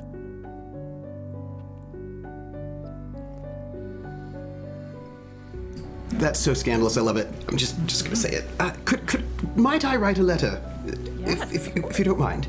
I actually have 2, but I'll write my first one first. I would like to write a letter, and I imagine that it's happening. It's in the, my room is multiple rooms, of course. Like your room usually also involves like a study with. A fireplace. It's like staying in the same room is. It's like 5 rooms. It's your suite. It's like my suite. Yes. So I'm going to be in the sort of the study part of my suite of my room, with my shoes off, and I'll be in front of the fire, and I'll be writing a letter to Gregory, who's also in the exact same room, and I'm writing this letter. This is definitely not the first time you've done this. Oh no, it is not. And I'm writing this letter to Gregory, who is in the same room. And I'm like, Dearest Gregory, and whether or not I send these things is always a bit of a question. Like, sometimes I do, sometimes I don't. Very often what I do is I actually just sneak them into his clothing. So he just finds them at some point in time. Just at some point in time. Normally when he takes his shirt off. Usually when he takes his shirt off. Can I just interrupt to say one thing? This is really important. This is an out of character thing, and it's really, really important, and you all have to know it. Mm-hmm. In the 80s, there was a mini-series on TV called Fresno, which was a satire of nighttime soaps, and it had like Carol Burnett and like all these sort of big 80s comedians. And there was the hot guy. He was like the stable hand, and he was never wearing a shirt, but he was always carrying the shirt over his shoulder as he just walked around shirtless. And at one scene, and this was like the best scene in the world, these two women are in the stables. They wanted to see him, and like they got in this like big sort of like, 1980s nighttime soap kind of cat fight or whatever. And he walks in like with the shirt over his shoulder, and he's like, I'm just here to change my shirt. And he puts the shirt down, he grabs another shirt and puts it over his shoulder, and then walks back out again, completely shirtless. I just had to share that. I just had to share. So that's full Gregory energy. Yes. Yeah. So, dearest Gregory, as I write this, you are a mere 3 feet from me, and at the moment you are sitting relaxed and calm, and I see... Are you writing me another bloody letter? No? Yes. All right. He goes back to reading his book of poetry. Yes. And as I sit here, I see the firelight dancing in your hair, and your brilliant red hair, and I think to myself, I am the luckiest man in all, not even just of England, but of the entire known world. And I am so happy and overjoyed every day that I get to spend just a few brief moments by your side. And I say, I want to thank you so much for accompanying me back to Mayford. And I want to thank you for sharing my life with me. And I know that it was difficult seeing your parents, but I do love them ever so much. And I know that, well, I was on my best behavior more or less. And I know you won't believe me, well, because of the scar and also the throwing of things and the creative cursing, which I found quite delightful. But I actually feel like they understand me a bit, and I feel like all the things that seem so scandalous were just a little bit less scandalous with them, and well, I just wanted you to know that I wanted to thank you for bringing me to your parents, and I feel like they're my own, and I just want you to know how very much I love you, and I understand that sometimes I can be, very amusing at parties, but at the end of the day, when the party is done, I always know that you're there to come home to, and in those moments, there's no other place I'd rather be. And with all of my love, and I want you to know, I'm thinking of a poem where I think that I might actually phrase you as like Saint Sebastian, and it'd be very, no, I'm just going to say I love you. Always, yours, Cuthbert. Oh my God, protect them forever. I feel like we see a scene a little bit later on where Gregory gets the letter and opens it up and he closes it and he puts it, he's got like a stack of these, like he keeps all of them. And he goes over to you and I think he just sort of gently kisses Cuthbert and he goes, I love you as well. And then that's it. That's his expression. Love you too. Sign me up. It's so good. He's like I'm literally notebook. crying. That's what's in his bag. Is just all the letters and one shirt. And one shirt, just one. He doesn't need more shirts than that. No, he's not wearing it for long enough, really. Cuthbert and Gregory are the best Christmas gift. This is why Gregory loves Cuthbert. Cuthbert is just an experience. The Cuthbert experience. I'm just gonna just put it out there. Oh, I love it. Okay, so I have, it's not so much a letter as Edward. I assume you received the paper. Yes, of course. I must say. You get the news. Yes. Naturally. I don't actually know when newspapers really started, but I feel like the 1800s seems about right. You know, rich people could afford a newspaper. And, you know, Page so boys. You check the obvious thing. They come with their delivery of the newspaper. And it's, you know, it's got lots of important information. You're sort of reading up about it. But then, you know, it gets to maybe the business section, and the headline is the quite intense national shortage of Irish linen. national shortage, and it goes on to discuss how Irish linen is typically used in the creation of double damask lace, which has had a fairly significant impact on the lace industry, and many factories and many of the local cottage workers have not been able to receive their supply, and it's highly unlikely that people were receiving their stock in time. So anyone who is relying on this to arrive may want to change their plans. It's all very businessy, and it discusses like the intricacies, and it's very detailed. I feel like this is pre like intense headlines. Okay. I fold the newspaper up and I just place it down.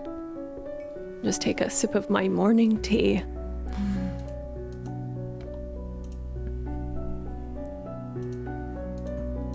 And that's it. Yep, national shortage, Irish linen. I just popped in the paper. Interesting. And I don't technically control this connection, but if it is all right with I suppose Murgles, who is playing Penelope, can Penelope pen a letter to Florence? Yes, absolutely. All right. So pretend this is in German. But Pretend I can't this do is a in German German. action. Wait, GM. GM, Yes. would you give Murgles a resolve token for that? Because I'm just looking out for my pal. Oh yeah, totally. Yes. Resolve token to what? Right in just- Penelope. yeah. So No, just to Penelope write it all. will get a resolve token in exchange for writing this letter. So Florence, Okay, I you see. receive a letter from a P. Rosenkrantz. I don't think it's addressed particularly intensely, and it just says, "Dear Lady Ashby, I am looking forward to visiting you, and I wanted to pass on some information about healthy holiday experiences. And it has been found that in order to be most healthy, ladies should remain indoors and not consume significant quantities of alcohol, as it is bad for the constitution. And I wanted to pass this on to you so that you can have a happy and healthy holiday season.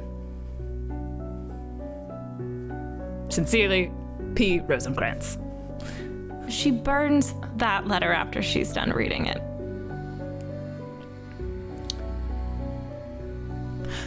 I think it also specifies I will be arriving on and names it a date. It's in like a week. Perfect. Why did I get a resolve token for that? Because you probably could have I- been the one writing the letter, but Yeah, she wrote it for you. You control Okay. Penelope, but so not Edward. Technically, Penelope gets the resolve token. I see. Because I took control of your character. I Your see. character So do sorry. thing. I was No, just no, watching. no. I was like preparing to perform as Penelope. No.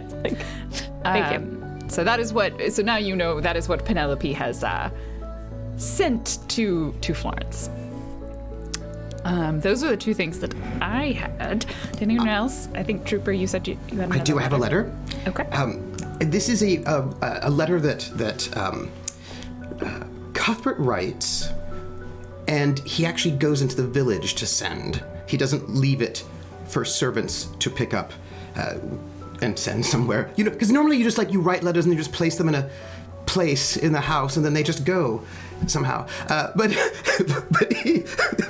he actually takes the letter personally to the post office, and he actually makes sure that it gets there and that no one else has a chance to see it. And this is after, of course, this letter happens after he has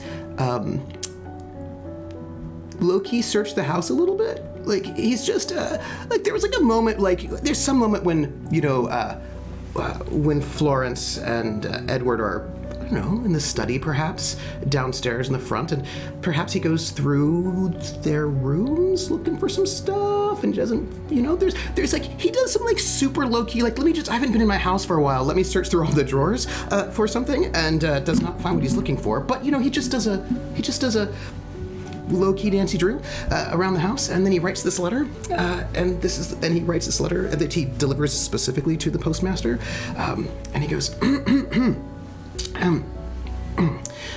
Dear Mr. Wellington Smythe and Smythe and Smythe,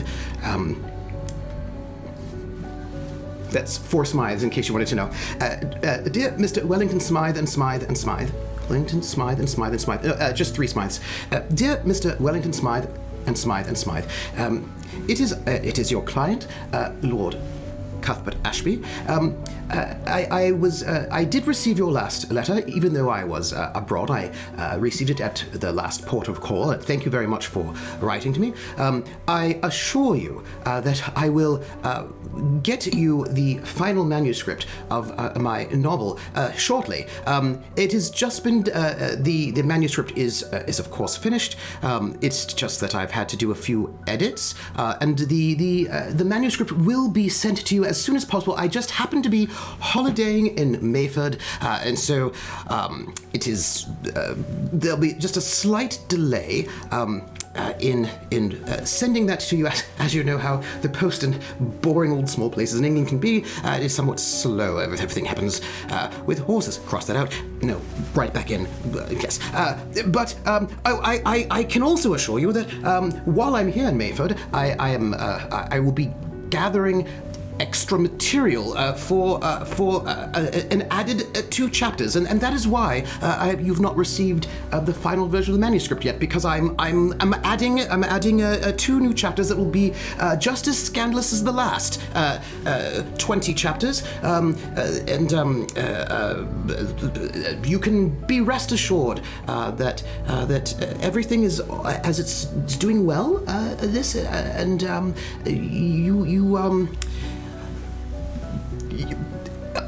Yours, Lord Cuthbert Ashby.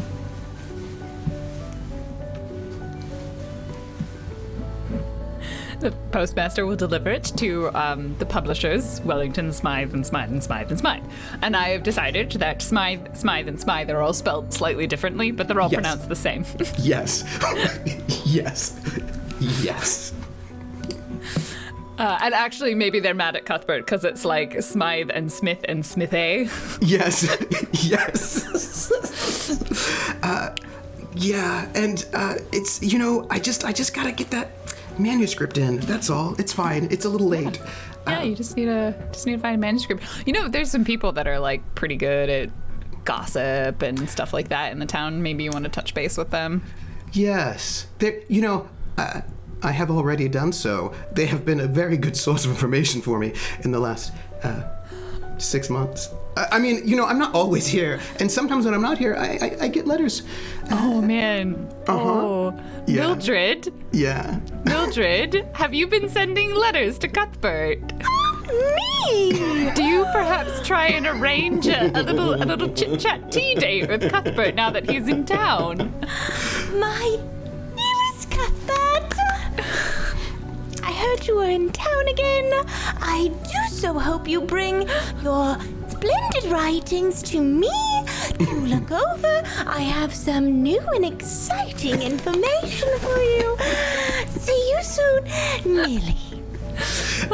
Point of order, the Millie character in the book, who's named Billy, is like the best character. Yeah. And, she's basically like a Mary Sue. Like she's like the most perfect, and like there's no scandal attached to her. She's just like the best. She's just the best. That's not the case about everybody else in the novel, right. though. Beautiful. Theoretical novel. I mean, there's no proof that it actually exists. No. Or is there? This manuscript that is missing. One might call it a missing script. So, any last letters? I will be very quick. Yeah, I just write a quick letter to, and please forgive me, I don't really understand how this worked back then, but to my real estate agent. I'm sure you have Something along those lines? who I have arranges someone- the purchase for you. You're far too rich to busy do that yourself. Yes. Just dear Frank, please hurry the purchase of the cottage as soon as you can. I will make sure that I have the funds. It's very important that this cottage is purchased as soon as possible.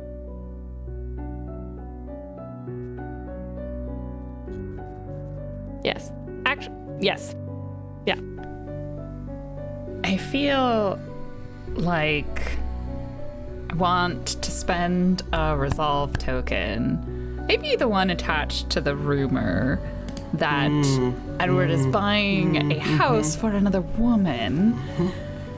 And I feel like the letter falls briefly. It still gets to the solicitor, but it briefly falls into an individual's hands, and that individual is the lovely Mildred, who just probably happens to be friends with someone at the post office and asks them to, like, send her juicy things. Yes. So that, if you accept this resolve token, then Edward will receive a resolve token, and this will happen, and then Mildred will have seen this letter, and the estate agent will still receive it. I like the idea that Millie just pops by and she pretends she's sending letters at the post office, but really it has a contact there where she just opens them, reads them, and they reseal them for her, and she just sends them away. Okay. And maybe there's tea. Because like piping hot tea just opens up that seal accidentally. It was the steam that it just pops right open. Oh, so tragic. They have like copies of a bunch of different seals so they can just re-wax them. And I feel like sometimes Mildred steals things. Seals. Who knows? It's really unclear. Seals. So, Edward, you now have a resolve token. We've spent the resolve token attached to that rumor, and Mildred has this juicy piece of goss. Okay, perfect. She can do with what she will. So, I think that will take us into our next half of the cycle, where we will have our next novel phase. So does anyone have any particular scenes they were hoping to initiate between their characters? I do. I do. I do, but I need to get my pipe that's in the other room first. So if you just let me I have a pipe specially for this event. Sure. If you don't mind. I got it. It's special. It's period. How could I possibly say no Can we to take that? bets on what we think it looks like? Is it extra long? I hope it's like a Gandalf one. Short. Like, I think it's going to be like a Sherlock one. This doesn't sound right if you Is he packing it right now? I just heard like the... oh, it's in great. Is it a skull? Face? Is that a Santa Claus? Father Oh Christmas? my god, is it Santa Claus? Can you show me the Father Christmas thing that you're holding in your hands right now? Is that Father Christmas? It's a nice meersham pipe because they were very. I got it specifically for the game because meersham pipes were very popular in the Regency, and and this Trooper, is perfect. you are the most extra. Thank you. Where's the line between Trooper and Cuthbert at this point is what I'm learning. Very good question. Could I have a scene? I'd like to be Roger Stillwater. Yes. And I would like to have a scene I feel like this scene should happen in the village on a shopping day when I'm the business partner with Edward, but I actually think that perhaps Florence might be out in the town perhaps picking up some things, and I've newly arrived, and I think that perhaps, perchance, I run into Florence before I can see Edward. Ooh, I have a slight suggestion for this setting. Perhaps instead you have come to see Edward. You are at Edward's estate, and Florence is over on a visit. Perhaps they are going to. They just finished, How about if we meet before, their horse ride picnics? Yes, but how about if we meet? We're both on our way to go and see Edward. Both arriving right outside yes. the Both estate. arriving. We're both arriving at the estate. And Florence, you're coming for a afternoon ride and a picnic, and it's something quite lovely. And Mr. Stillwater's just there for business. Yeah. You're clearly there for pleasure.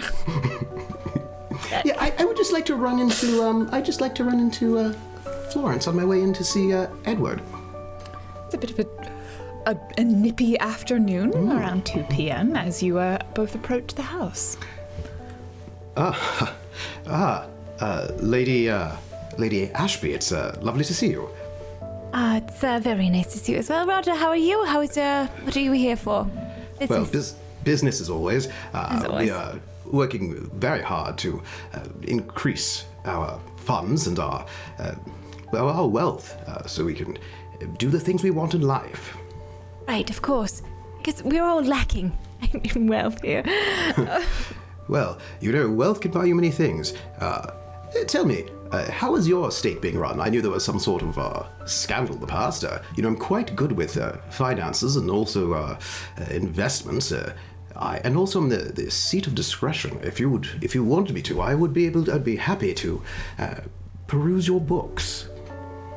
Roger, do you doubt the capabilities of your business partner and my fiancé, Edward? Well, I must say, I'm a tad better at the books than he is. He's a good ideas man, but I would say that if you want someone who's a bit more reliable, you might be interested in my skills as an investor. Are there cases in which I should see that my fiancé, Edward, is not reliable?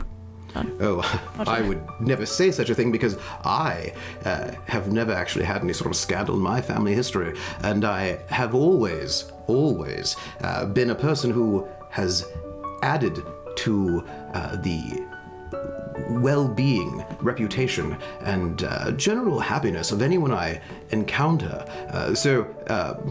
I would say, not going to speak about your fiancé and my dear business partner whom I love, like a brother. I would never speak ill of him, but I would say that if you were wanting at any moment in your life solid business advice that was that would multiply your current status, then you might want to listen to my advice. I would be happy to have you over at lunch, perhaps. I'm staying in the town with, of course, a chaperone. I would never do anything that would be distressing, of course. But if you ever wanted to, I am happy in a very business way to have a charming tea with you. Monologue token for Florence. Jeez Louise. Well, can I describe? Let me describe Roger before you get that monologue. Roger has got give like me a good description of Roger, because I want to punch him in his face right now. Yeah, he's got a super square jaw, He's got like a cleft chin. He's got like a little dimple. He's like a Robert Wagner. He's like a real kind of like a 1970s style heartthrob. You know what I mean? Like very sort of square and solid, bright blue eyes. If you think of like, what's his name? Who played Mr. Darcy as like the conventionally attractive British person? Yes. This person is the conventionally attractive American. But not actually American. Yeah. It's like that sort of vibe. Mm-hmm. Yes, that is exactly right. Because like a Mr. Darcy's like kind of soft. Yeah.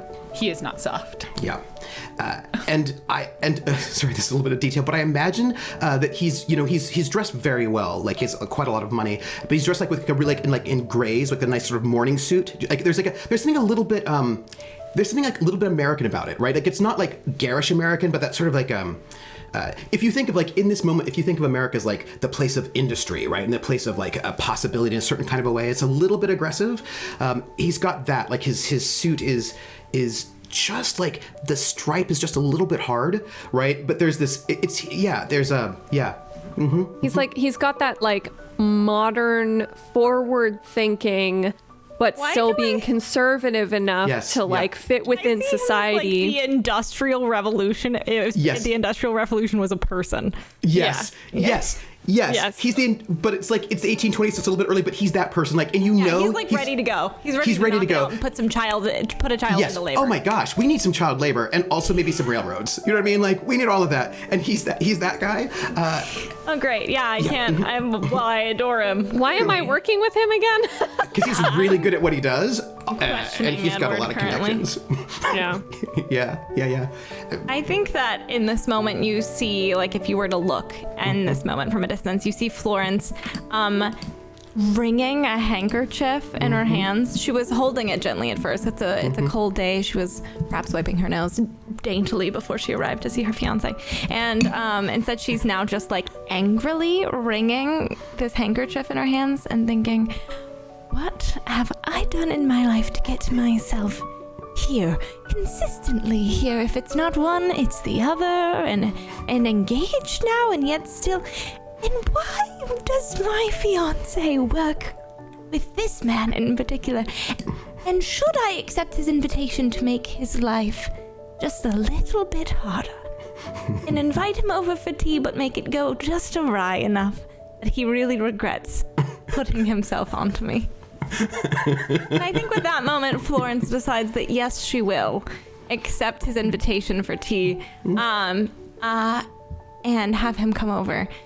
But he thinks it's for some good stuff. Into making his life difficult. I mean, I don't think that's hard. I just don't think. Because I feel like Cuthbert can make this man very uncomfortable. That's a great idea. That's a great idea. I think she's like stops. She looks back towards Roger and she says, wow, what a divine invitation. I actually have some of my well-mannered family visiting. I'm sure you've heard of my incredibly modest brother, Cuthbert. He's visiting in my beautiful and grand estate. If you would like to come over for tea, I would love to have a conversation with you about our estate, and perhaps for you to meet some of my family, Roger.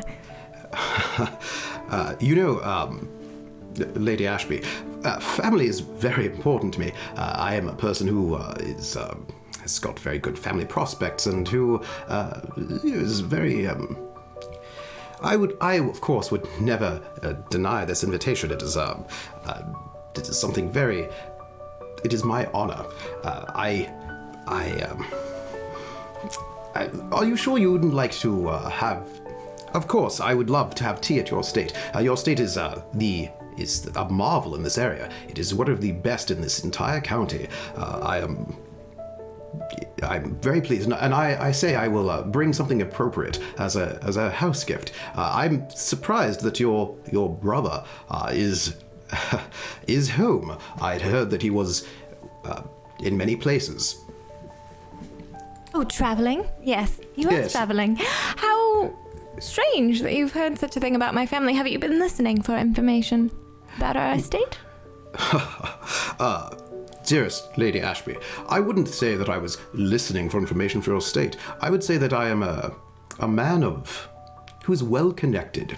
I would say that I'm a man who is a font of knowledge that I use to help the people that I care about. I would, for example, well, let's just call him your fiancé. That is the words that you keep using. Interesting choice of words. But let's just say your your Pembroke friend, my dear business partner. He sometimes does not always get the information that you might need to keep people safe from scandal, whereas I do. And so, well, I have heard things here or there. Nothing, by the way, but praise for you and your beauty. It is well spoken of all across England, and I dare say the Empire. That is incredibly forward and kind of you, Roger. Thank you very much. Oh, is that... Oh, please let Edward. that be Edward I see at the stairs. Oh. Edward, it is good to see you. Oh, hello, Roger. Yes, Florence, Edward. darling. Roger, would you like to come in? Of course. Roger, I thought you were just leaving. I could have sworn you said that. Oh. Oh, well, I suppose so. I just will give you a quick update on the business. Oh, there was after that tulip crash that happened, it turns out I was doing a little bit of research, and there's a really good opportunity now in orchids. They don't really grow well here, but what I've heard is that they'll be the newest fashion, in Mayfair. And so I think that if we could get in a bit on the ground floor on the orchid market, not, of course, too much money, we don't want to overtax ourselves, we might be able to, make a pretty profit. Roger, let's discuss that later, but you know what I have a feeling of? Potatoes. Potatoes? Potatoes. Yes. Think about that for a moment. Also, read the paper. There's very interesting information in the paper about linens. But anyway. One more thing. I know we've sweating gently in the background. I know that we've discussed this before. Am I free to speak in front of your charming fiancé? Oh, of course. I so love it when you use that word, Roger. Yes. So nice charming. to be reminded. Yes, She's both the love of my life and very best friend. She's privy to anything. Well then, I would encourage you to rethink your denial of the last idea that I floated by you. There is quite a bit of money to be made in the colonies, and I think you should really ponder this. I think that industry and the exploitation of the colonies is really the way to go in the future, and I think you should be a little bit less provincial in your thought, my dearest Edward. I'm sorry. Yes, Edward, Roger, but it's did a very you say exploitation. Yes. Roger, I do appreciate your business acumen for many reasons. We will not be exploiting any colonies. If you are still upset with my decision in that regard, then I'm happy to help you find another business partner. However, I am sure that we can stay amenable about this. Yes, I mean, after the level of entwining that our current business prospects are would make it very difficult to extricate ourselves, even if one of us wanted to, which I'm sure neither one of us does, considering how all of the contracts have been signed. But I'm just going to put in your ear one more time. Just think about automation. We could get some sort of means. I think if we were to let me give you an idea. All right. So let us say, for example, that there was some sort of product, like, let's say linen napkins that are made of lace, let us say, as an example. Now, at the moment, these linen napkins or whatever made of lace, let's say double damask, Irish linen, let's say, as an example, off the top of my head, they're made right now by hand, right? By hand, by people who must be paid. Now, in cottages of some sort. Now, if we could make some sort of line, right, some sort of line where you'd have lots of people, perhaps children, on this line, and then they piece by piece. Roger, yes, it's very lovely. You know what? Remember when I previously said that she's privy to everything? Well, I do think that this topic is perhaps a little bit too boring for my darling fiancé. Yes, I think my feet. We are going to retire. Roger, Yes. why don't we discuss it later in our next meeting? Of course. Just look, I have an idea. There's a line where you could make a line where you assemble things. Oh, Lovely, yes. Children in a line. We can get back to it. Yes. Take care. Yes. Have a lovely evening, and I will see you perhaps later then. Yes. Yes, take care. By the way, profits are up 213% on our investments. Lovely, delightful. Yes, have a wonderful afternoon. Thank you. Goodbye. As soon as he's out of earshot, I'm just gonna be like, Edward, that's your business partner.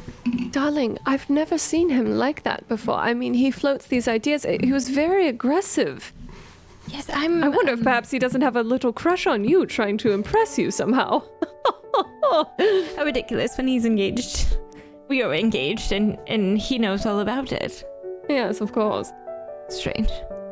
And bad And besides, he's definitely not your type. Oh, absolutely not. Did he say he wanted to employ children? What are they going to spend their money on? I have no job. No estate. What dresses will they buy? At the shop. That's why you don't pay the children well. That's why. Just don't pay the children. Anyways, I'm so glad to see you and not Yes. Thank you. Again. Thank you for reminding us that none of these characters are particularly nice. Yeah. People at any time. There you go. 1820s, everybody. Great time period. Yeah. Well, darling. Yes, Edward. So, I just quickly wanted to discuss the wedding with you again. Oh, of course. Yes, of course. What about it? How does in 2 weeks sound? Listen, it won't be the most extravagant wedding, and I wanted you to have everything, and feel the most extravagance in your life. So I'm afraid that I won't be able to make that happen in 2 weeks. However, if you're all right with humble beginnings. I think I am, Edward. Good. I'm not really surprised. I knew you well enough to know that you'd say yes. Anyway, gazebo? Perhaps in the gazebo on your family's estate? Oh, getting married. Sorry, I didn't know what question you were asking. Yes. Thought maybe you were building a gazebo or inviting me to a gazebo. Yes, of course, the gazebo. Yes, I'm formally inviting you to the gazebo for marriage. Of course. Yes, I think that would be lovely. We've had some spectacular times together there, so. Yes. Finding the family treasure! Yes, the family getting treasure. engaged. Finding other Yes. treasures. Yes. See, I thought that was appropriate. Really, it was well, the other option would be. Never mind. So the gazebo would be perfect. I can. I'm sorry. What were you saying, Edward? What was the other option? I love options. Tell me all the options. Well, at first I. Well, I did break up with you in the stables at one point. I'm so sorry to interrupt. I need a monologue token for Edward right about now. Like, I need it so hardcore. I've never needed a monologue token more in my life. Well, actually, there were some Charlotte moments. In the stables. I know. Right in this, right about this moment, I really need a monologue token from Edward. I just do. All right.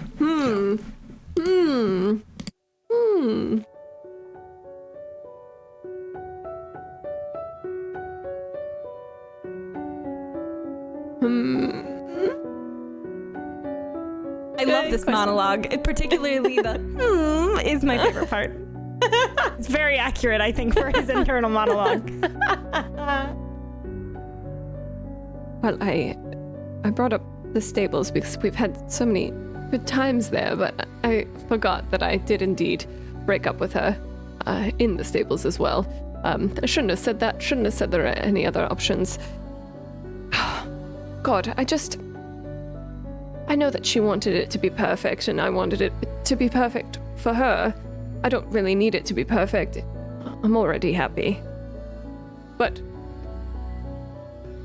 I hope I can make her even happier, and hopefully, eventually one day she'll feel like she doesn't need to keep secrets from me. The only way that she'll ever feel like that is if I continually show her that she doesn't need to. And I know that that's a slow march. But perhaps in our old age, she'll get there. I'm willing to wait.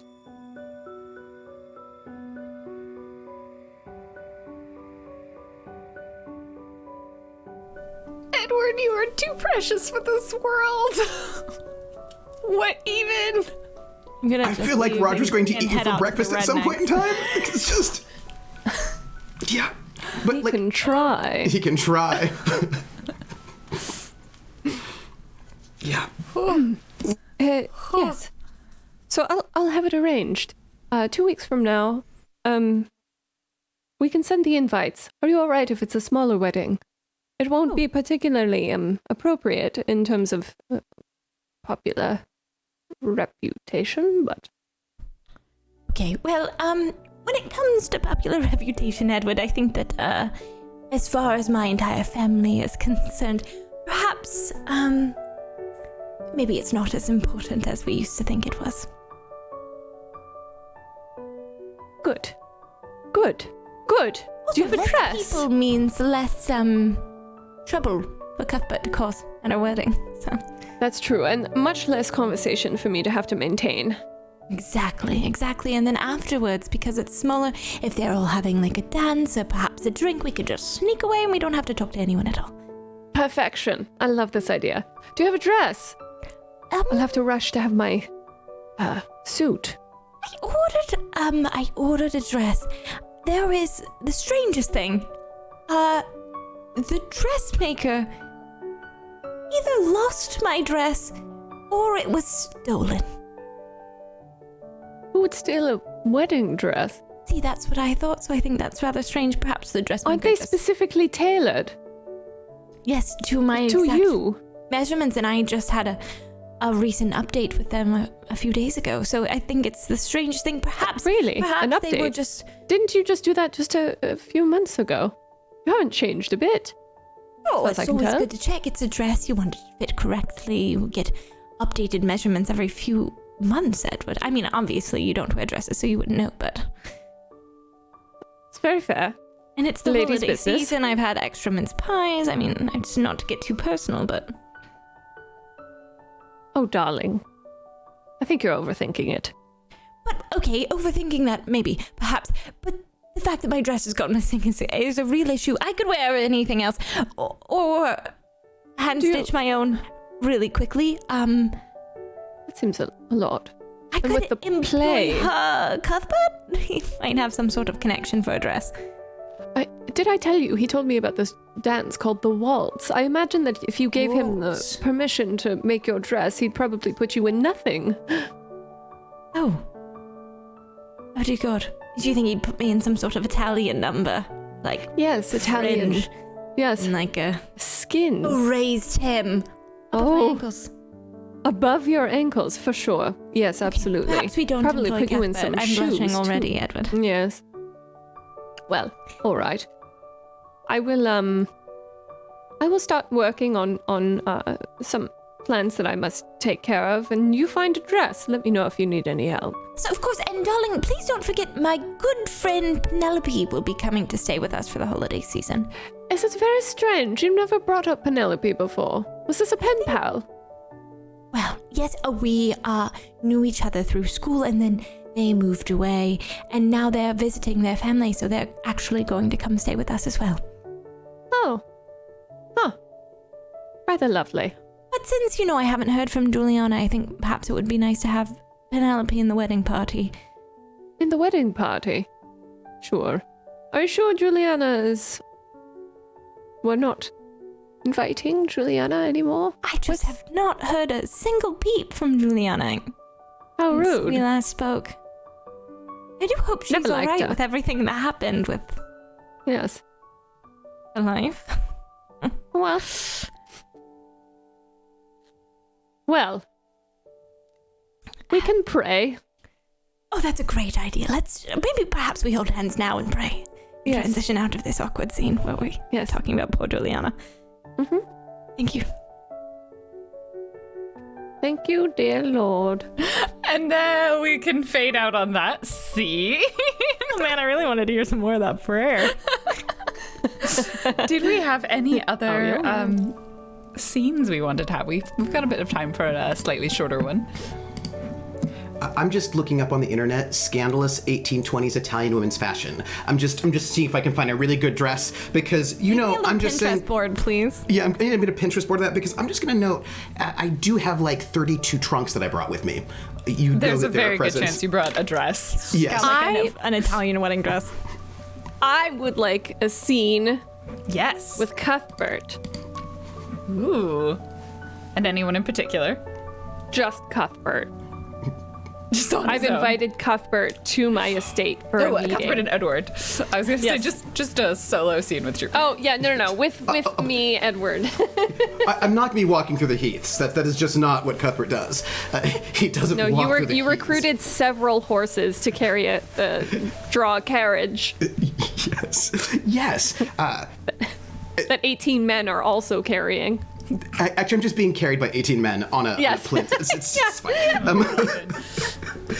Yes, I will come to the estate.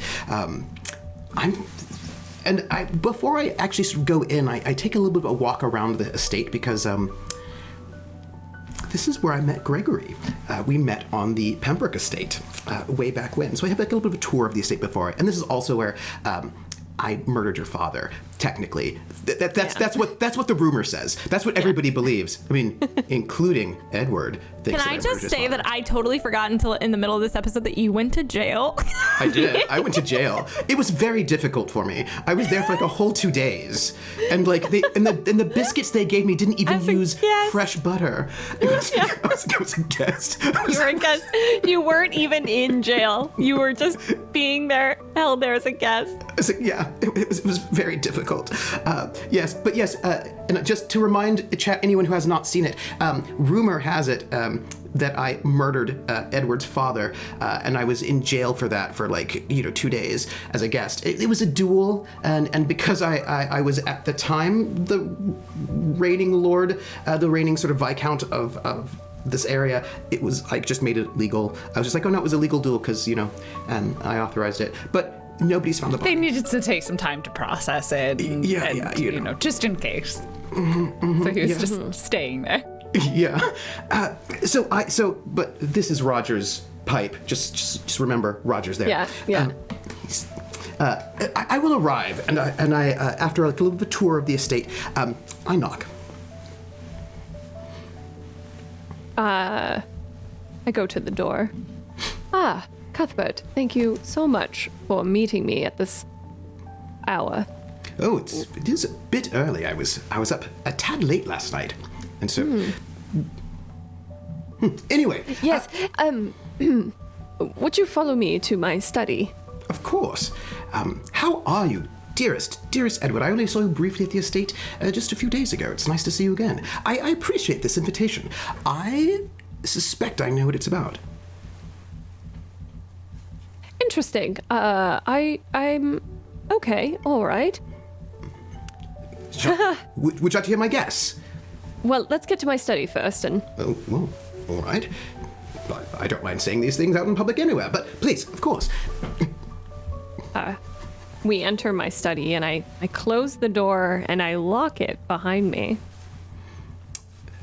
So here's my guess. Are you ready? Yes, sure. My guess is you've invited me over here because you want to have some sort of exciting plot to remake the Christmas pageant into something grander. I suspect that you agree with me that it should be a musical. There should be a music and singing in this pageant in ways that there really never has been before. I'm correct, am I not? Cuthbert, you are heartily incorrect. I'm so sorry to tell you. It's a little bit more, well, as you would put, scandalous. Oh. Well, I'm here for it. I'm an expert in all things scandal. Yes, it's why I come to you. I've heard a rumor that you have a manuscript. Oh. That is an interesting rumor. I've also heard a rumor that it is salacious in nature. Oh. What is salacious, really? Cuthbert. Between the two of us, you know me well enough to know what I believe is salacious. Well. I would like to ask you if I could read it. Well, I did not know that you were such a fan of literature, Edward. Typically, I'm not. As you remember, I quite despise the written word. Yes, I find it soulless and empty. Yes. However, I believe stories from... Well, I'm curious. Edward, of course, I would be pleased to have you read my manuscript. You would just have to, of course not today. My manuscript is packed away in one of the 47 trunks that I brought with me. I haven't unpacked yet at all. But certainly, I would be pleased to have you read it. I would actually be very interested to see your take on it. Perhaps you might give me some writing tips on how to make... there's a sort of a repressed British handsome fellow in the novel who is so restrained, but he needs the love of a noble woman to awaken his passions, and I feel like you would be able to really help me get the sort of characterization of like broken repression and sort of like hidden passion just right. Like you could help me with sort of certain languages, I think, wording. So I would love to get your feedback on making everything just a little bit more, in verite, as it were. Surely. My pleasure. It's just I just can't give you the manuscript at the moment. It's packed in one of my many trunks. Yes, of course. Well, I do feel quite embarrassed, even for asking. Oh, of course not. But... I'm not bothered at all. Well. Also, we'll be having the wedding in 2 weeks. What? Oh. Will you help me, plan? Well, have you spoken to Florence about this? Yes. Oh, well. It was my idea. Well, of course it was. It certainly wouldn't be her idea, because having a wedding within 2 weeks in this sort of place would be so scandalous and so upsetting and so distressing. I love the idea, and I will certainly help you. I'm strong-arming her into it. No, of course you are. If you will. No, I see that, because she has always cared a bit more about not upsetting the neighbors. I, however, love upsetting the neighbors, and I have the most wonderful ideas. First off, 2 weeks, perfect. 2 weeks is a fortnight. 2 weeks is just long enough that we can make the most amazing wedding, but short enough that it is scandalous. It will be the scandal of the season.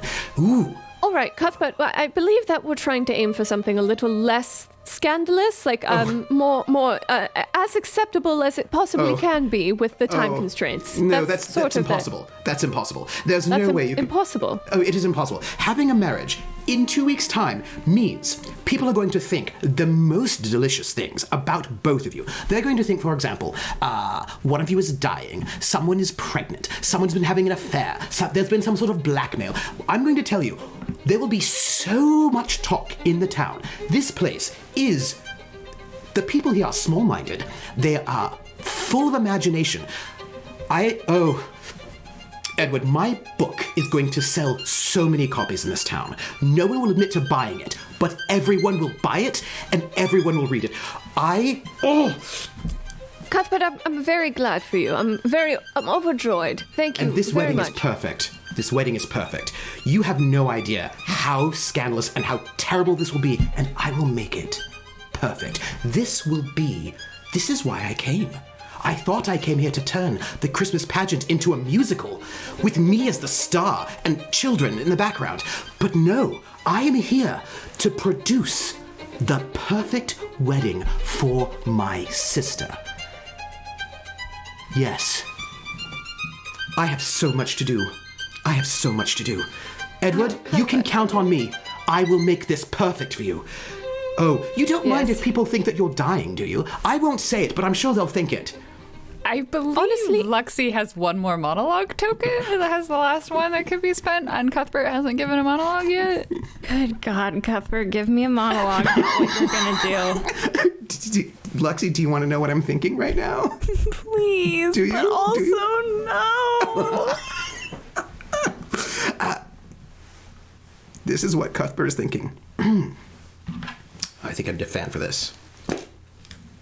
2 weeks. Well, that is strange. What is going on here?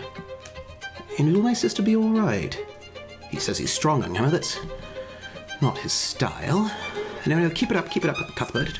Distract him. He won't pay attention. I do like the idea of scandal, but I've always tried to sort of protect my sister from that sort of thing by drawing attention myself rather than her. So, what is going on, and does my sister need help? I think, well, no matter what happens, there will be scandal about this. This is actually quite... For these people, this will be everything. No. This is what I'll do. I'm going to make this my wedding, and any scandal about it will be mine. As a matter of fact, I think I'm going to have to start going about the town and talking about how I want to make this thing just so excellent, and they will blame me, not these two, for whatever happens then. And I'll be able to make them all very uncomfortable. I hate this town. This will be perfect, actually. I think I could do something really fun, and this will be my own wedding gift for my sister. She won't know it, of course, but she'll never accept it, and she won't believe me anyway, but... Yes. This will be my wedding present for my sister. I will make this town burn with scandal. And then they can do whatever they like. As long as whatever they like is staying in this town so I don't have to. So, what I think, of course, is that... Pause, back in monologue. Although, if I make it seem very scandalous, maybe he'll reconsider if it actually is his idea, and I can save my sister a little bit of embarrassment. Well, if not, I'll be embarrassing for both of us. Back out. So, I think, especially with your past, there'll be all sorts of rumor, and I think with just the right framing of it, we could maybe even get some of the press here. We might even get people from London. We might even get all of the good society from the entire part of southern England to be interested. But I think we don't let them come. We only invite a couple of people just to make it seem exceptionally exclusive, and therefore more scandalous indeed. Edward, I have this. I will be your very best. Oh, by the way. Yes. Did you want me to be your best man? Thank you. I appreciate that. I think I have the best outfit for when I am your best man. Yes, indeed. So, thank you for the invite. I will not let you down as best man. I'm actually quite good at keeping rings and things not lost. I mean, I did lose the paperwork about being reinstated and other things, but that was really one way or the other. So, I will make sure I have the most amazing outfit for... Oh, and by the way, for your wedding, we're definitely going to be doing the waltz. Just so you know. You will love it. I will teach you. I will teach you how to dance the waltz. I'll also teach my sister how to dance the waltz. Yes. I love this. You're welcome. Yes. Thank you, Cuthbert. If you'll excuse me, I must take a walk on the heath now. Oh, all right. Go to open the door and it's locked. Oh. And I think that's where we'll end this scene. This beautiful scene. And we have our last three, our reputation and our epistolatory letter writing to wrap up this episode. Oh, wow, you all just hit the ground running with so much scandal. I love it. That's what I'm here for. I'm here for scandal. So, reputation. Let's talk about it. Who's went up? Who may have received a positive tag? Who may have received a negative tag? I think Lady Florence Ashby stays the same since she's already moved up her wedding and she didn't really do anything else. Well, she was rude to Roger, but he was rude back, so. Yeah, no, I was going to say, I think that was a bit of a wash because you were actually fairly polite to him. Yeah. I didn't feel polite in my heart, so that means Yeah. But it's really about what people would think. And I feel like people would think that you were perfectly acceptable and quite proper. I mean, it was out of doors, yes. Also, I mean, Roger's going to be wealthy super soon. Like, he's going to make a lot of money. Real rich, yeah. Yeah, he's going to be real rich. He's gonna be that person. Edward? Yes, I think that Edward has received a negative tag. Yeah, He has acted. I agree with that. Yeah, acted negatively. Now the question is, for what? I think in this case, it's for requesting to read the manuscript. I think that's definitely part of it. Yeah. That and maybe the the sort of secrets about the house, but that's more of a society thing, I think. Yeah. Yeah. Yeah, but that's what our rumors are all. That's what these reputations are all about, is what society thinks about us. Yes. In any Yes. case, I think the negative tag I shall receive is secretive. Yes. I think that Cuthbert got a negative reputation tag. I think that's true. I think that is usually true. It's tricky. It's Cuthbert- tricky. yeah, It's tricky. yeah. It might be a wash. I might get one of each, depending. In the sense that, yes, he is acting in contravention of society's conventions. That is 100% true. And so I do think I would get a negative tag for that. Maybe scheming. But I feel like he's currently trying to do it to uphold Right. his sister's standing, so he's Yes. not really scheming. He's like But it's what people would actually think. trying to save Yeah. face for once. And Yes. So he can I get think he both. gets both. You can get a I think I get positive one of and a both. negative tag. Yeah. I think I get one for I think not scheming. I think maybe dangerous, right? That there's this sort of sense that actually perhaps he's dangerous to the structure of society at this point in time. That like maybe it's actually a little bit like, oh no, you're a little bit dangerous, right? Because clearly he's now like on a bit of a tear. But I also think that I get a positive tag for acting in the service of duty. You care about your sister's reputation. Yeah. So I'm like I'm acting the duties of service of duty and morality, not mine. Do you know what I mean? In a way that compromise my desires, right? So I have other things that I need to be doing right now that do not involve taking time off in order to plan a wedding in 2 weeks, which let me tell you is not going to be process. easy. It's a process, and I have to find a stolen manuscript right now. So, but I clearly am going to have to put that aside for my sister by being the most scandalous person ever. So I actually think that I am acting in service of duty or morality in a way that compromises my desires. And I think the tag for that will be, and it has to be something that I feel like could also seem like a negative thing. I think it would be something like,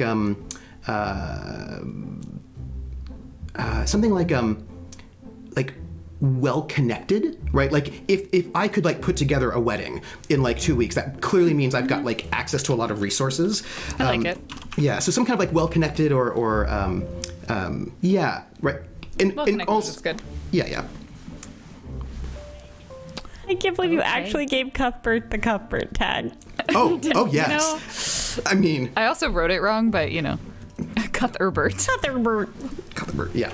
That's the Well, not Muppet actual version of Cuthbert. Cuthbert. I'm Cuthbert.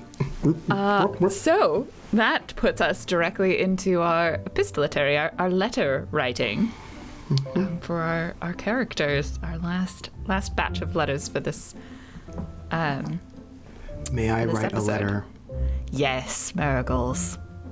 I would like to receive a letter. Ooh. Yes, you may spend a resolve token. Who would you like to receive a letter from? Heinrich. Heinrich. Yeah. Do you have anything in particular Heinrich is writing to you about? Well, I just wrote to him saying that it's very strange. Florence wants to push the wedding up. Will he be in town because he's my best man?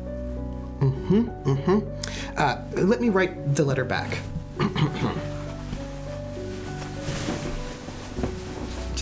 You have to do costume changes. It's important.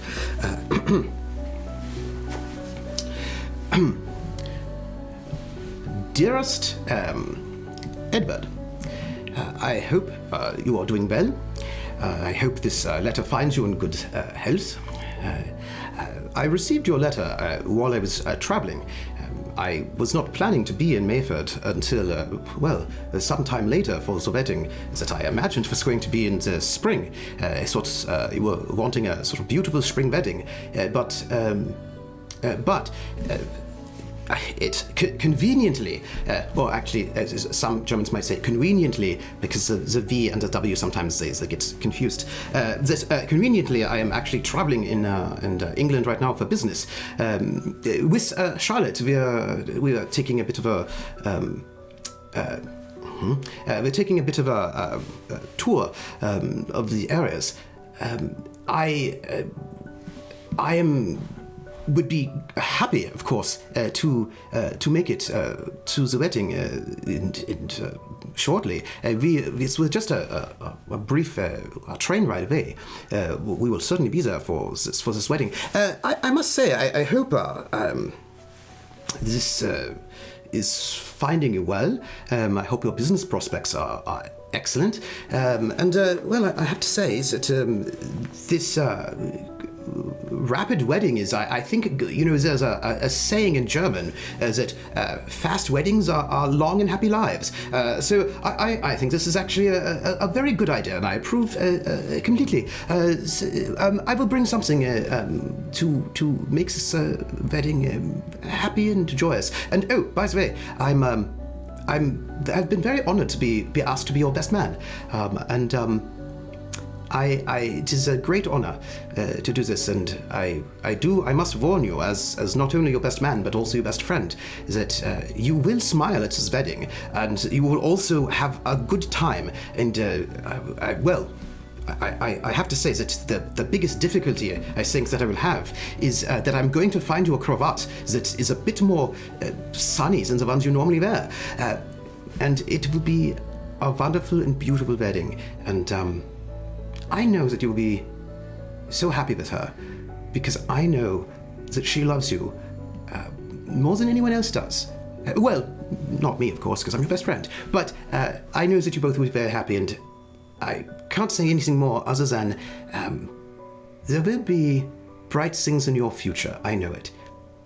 But, well, your very best friend, and also, I don't know if you know this, but there was a very, very good match of associated football where I was at the last time. And sorry, going into the details of our favorite team, but there was this terrible moment where our favorite kicker sort of got hit in the knee. It was like an arrow in the knee, and I don't think he'll be a kicker anymore. He was, but no longer.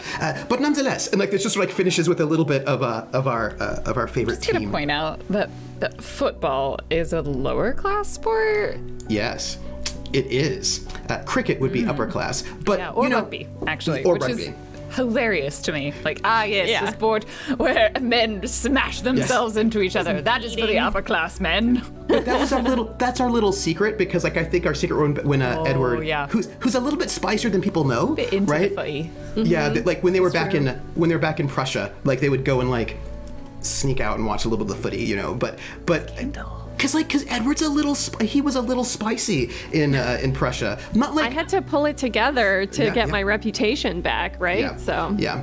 Now, when I say Edward was spicy, it is Edward levels of spice. So it's like he's gonna get hot sauce. Yeah, so it's like a black pepper, a black peppercorn. he's gonna do the chicken tikka masala, but it's not that spicy. Yeah. It's cinnamon. It's cinnamon. Like a chai tea latte. Yes. I love it. All right. Does anyone have another letter? I have one. I have a letter. It is from Juliana Hunt. And it's to Florence. Oh, my life right now. God, Juliana what's that girl up to? Dear Florence, I hope this letter finds you well, and I do apologize for not being in touch with you for so long. As you know, I've had a few things going on in my life to sort out, and I wanted to let you know that you will be receiving an invitation soon in the mail to my wedding this spring, and it's a week before the date that you were going to get married. And just before you ask, it's not to Robert. He's doing well, I think, but he has some personal things to work through, and my family decided it wasn't the best for us to get married anymore, so they found me a lovely husband, and I'm going to get married to a Jonathan Smith. I don't know. He has a different name. I don't know what to... Smith, give him a second last name, because that makes it fancy. Jonathan Webbers. Smith Webbers. We are getting married, and I'm so very excited, and I can't wait to tell you about my dress. I got it from a most famous dressmaker. She said it was one of a kind, but you know, the Smith Webbers are very rich, so we managed to buy it, and it's going to look so good on me, although it is a bit loose around the middle, so we'll have to have it taken in, but it should be quite lovely. Unfortunately, there's no more linen coming in from Ireland for now, so I hope you managed to get yours done as well. Love you, dearest, and can't wait to see you at my wedding. Oh, I'll be in town for a little bit as well for the holidays, so we should have a tea. We should have a lovely tea. It would be lovely. Are we positive Juliana's not engaged to Roger? Oh. What a like match made in heaven. No, but they should be. They should be. I'll They just should write that be. down for later. You know what? Don't worry. After her other husband ends up in a or other fiance ends up in a terrible accident after running away with Gregory, Robert has a few things to work out, so they're Robert finally has a few called off things to the work out. engagement. Yeah. I think that yes. when Florence receives this letter, she's probably like, Edward's probably at the estate, like having dinner, and she just like puts it down and like slides it towards Edward and is like, I think Juliana stole my dress. Can I just get a resolve token to make sure that Millie just read that at the post office? Oh yeah. Thank you. I just would like, I suppose Lexi has to decide whether that's an okay use of that. Oh yeah, 1,000%. Thank you. I just feel like Millie sometimes she has a very good pal at the post office, and maybe she needs to read that letter. That's all. Darling, Yes. how much is the most expensive dress you can get? Are there any dresses available? Like, could I even get a dress now? Oh, in 2 weeks? You could, but it'd be off the rack. Like it wouldn't. You'd It probably would not be I mean, appropriate. I say this as someone who's sewing. Like someone could sew you a dress in 2 weeks. Okay, quick question. But it wouldn't Actually, be- not a quick question. Wait, I what? think that Edward, I think I've got a plan. Don't even worry Are you sure? about it. Because I read this and I want to just get you the best dress in the entire country. And I'd like rub to it offer in a her resolve token. face. I would like to offer a resolve token to Edward. From Roger. How about if Roger can get that dress? Roger is super wealthy, and he has got people. He's got a lot of connections in all sorts of places. And how about if Roger can get that dress? Yep, I sign up to this 1,000%. I'm gonna spend that resolve token from Roger. Yeah. Okay, Edward, you get a resolve token. Yes. And you will put a note over to Yes, Roger. I will send him a note and put myself in. I owe him. a night's Myself in indebtment his- to our good yeah. friend Roger. Yeah. God. Yeah, I know. Only for you, darling. Best dress in the country. All right. Anyone else have a letter? I have one. Cuthbert has got business, right? He's got business he has to do. He's got business he has to do, but he also now has business he has to do for the family. So he would like to write a letter to Scarlett.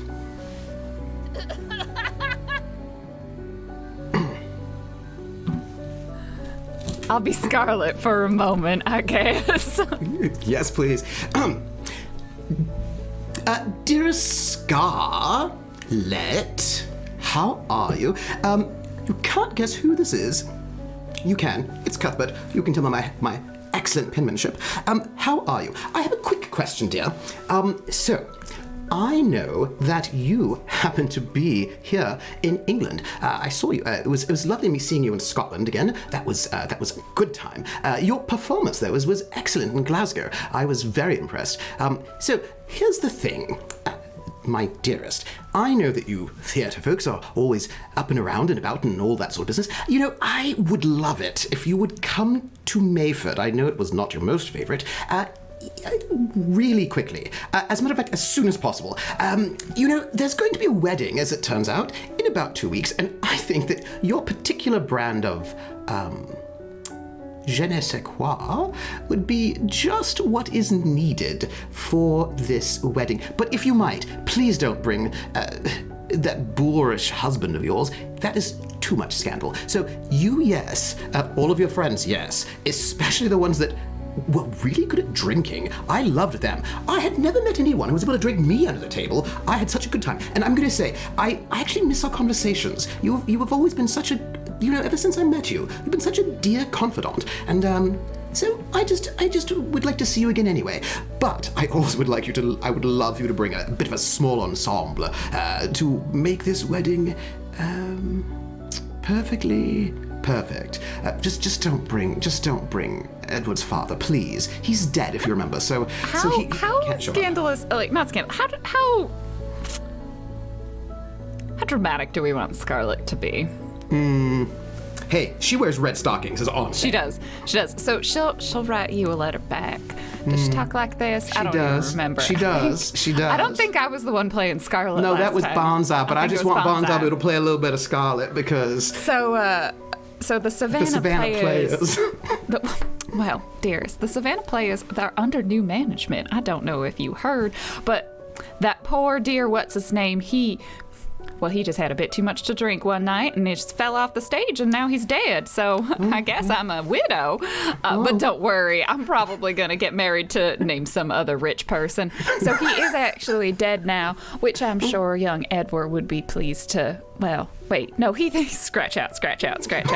It was just such a tragic incident. I don't know why that sandbag fell on his head. Don't know what happened there. Anyway, you should meet the lovely stagehand. And he's just a peach. We'll be there, don't worry. Anytime we could possibly show up for a performance in Mayford. Should we bring the elephant this time? Oh wait, actually we've got some lions now. I think that'll be a nice treat for y'all. Yes. Anyway, bye-bye. Anyway, see you soon. Looking forward to it. Oh, do you have the absinthe this time? Because I wouldn't want to perform on an empty stomach. Bye-bye now. It's gonna be I don't the best know what wedding. you're talking about, Chat Scarlet. It was a tragic accident. It was a tragic After accident. a night of a lot of drinking, and for some reason that sandbag was filled with lead. It's weird. And then he fell off the stage and snapped his neck. It's weird. Honestly, good for her.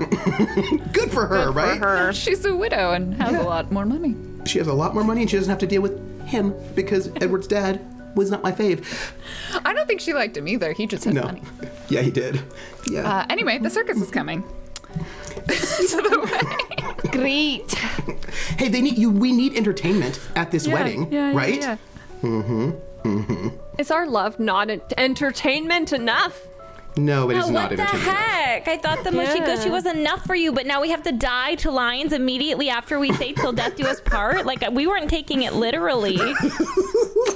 Anyone else have a last letter or two before we wrap up the show? Could I write one, please? One more? Yes, of course. I would like to write a letter to, I need the best person to give this letter to, because I know what it is. It is, anonymous. It's an anonymous letter. And the anonymous letter has got to go to,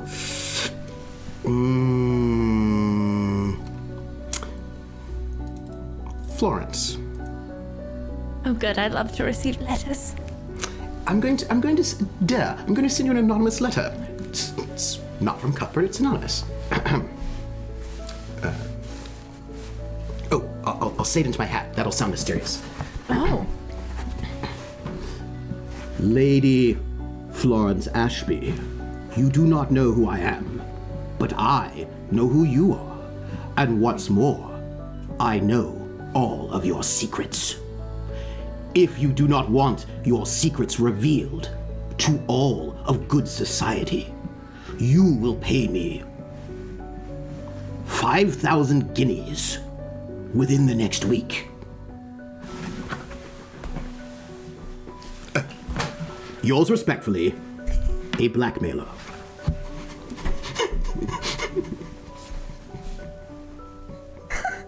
Not a very good one. Okay. Hold on. I'm trying to figure out what Lady Ashby's gonna do with this letter. William? William, how much money would you say we have in the bank? This... Oh no. Resolve token. Yeah, Lord. Resolve. I just feel like badness is gonna happen right now. I'm just gonna sit here and... I need to make popcorn like Luxie does. Go ahead. Is there any money left in the bank, William? Sorry, I thought you were talking for Edward for a second. William, I don't think keeps a track of the finances. I feel like if anybody does, he might know. I feel like I think we should expect William to know everything. We do. We have the gold. Yes, we can. We were in modest standing after the tulip crash. And you know the family gold you found in the gazebo. Would you say that there's enough to spare 5,000 guineas? It's not an... Aren't you also throwing a very fancy wedding soon? And do you know how ill your mother is and all the doctor's visits? Give me just 1 second. Let me and the see if retainer Edward's... that we're sending to your friend Rosencrantz. Right. Oh, yes. Okay, right, of course. Let me just see if Edward's still outside tending to his house. Edward? Edward, are you still here, darling? Edward, are you still here, darling? I don't know, am I? So just for the record, 5,000 guineas in 1820, or it's actually probably a little bit more than this, but it's about $500,000. Okay. I just did my little math thing. Yeah, Edward, just decide. Are you there or not? Wait, are you at my house? No, I'm at home. I was just, you were just outside. You were about to leave. You're gonna get on your horse. Are you still there or did you leave already?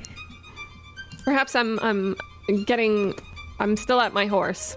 I'm about to hop on. Edward, darling. Oh, and darling. Everything all right? Sorry to rush over. I know you were just on your way out. You look so handsome on your horse, by the way. Yeah. I would never, ever ask anything from you, ever. Except for this. If I was to ask for a particular sum of money, say 5,000 guineas, how would that make you feel? Do you feel shocked, or do you see that perhaps that's something we could spend together as we are about to be married? 5,000. Darling, I'm so sorry I don't have that for you right now. Great, okay, good. Excellent. Edward, I have another increasingly terrible problem to encroach upon you. And what is that? We are being blackmailed for 5,000 guineas. We? Well, me, but I do think that perhaps it has something to do with the both of us. Perhaps. What would that be? What could we possibly be being blackmailed for, darling? Well, Edward, when two people love each other very much, I'm pregnant. And I think that's where we'll end the episode.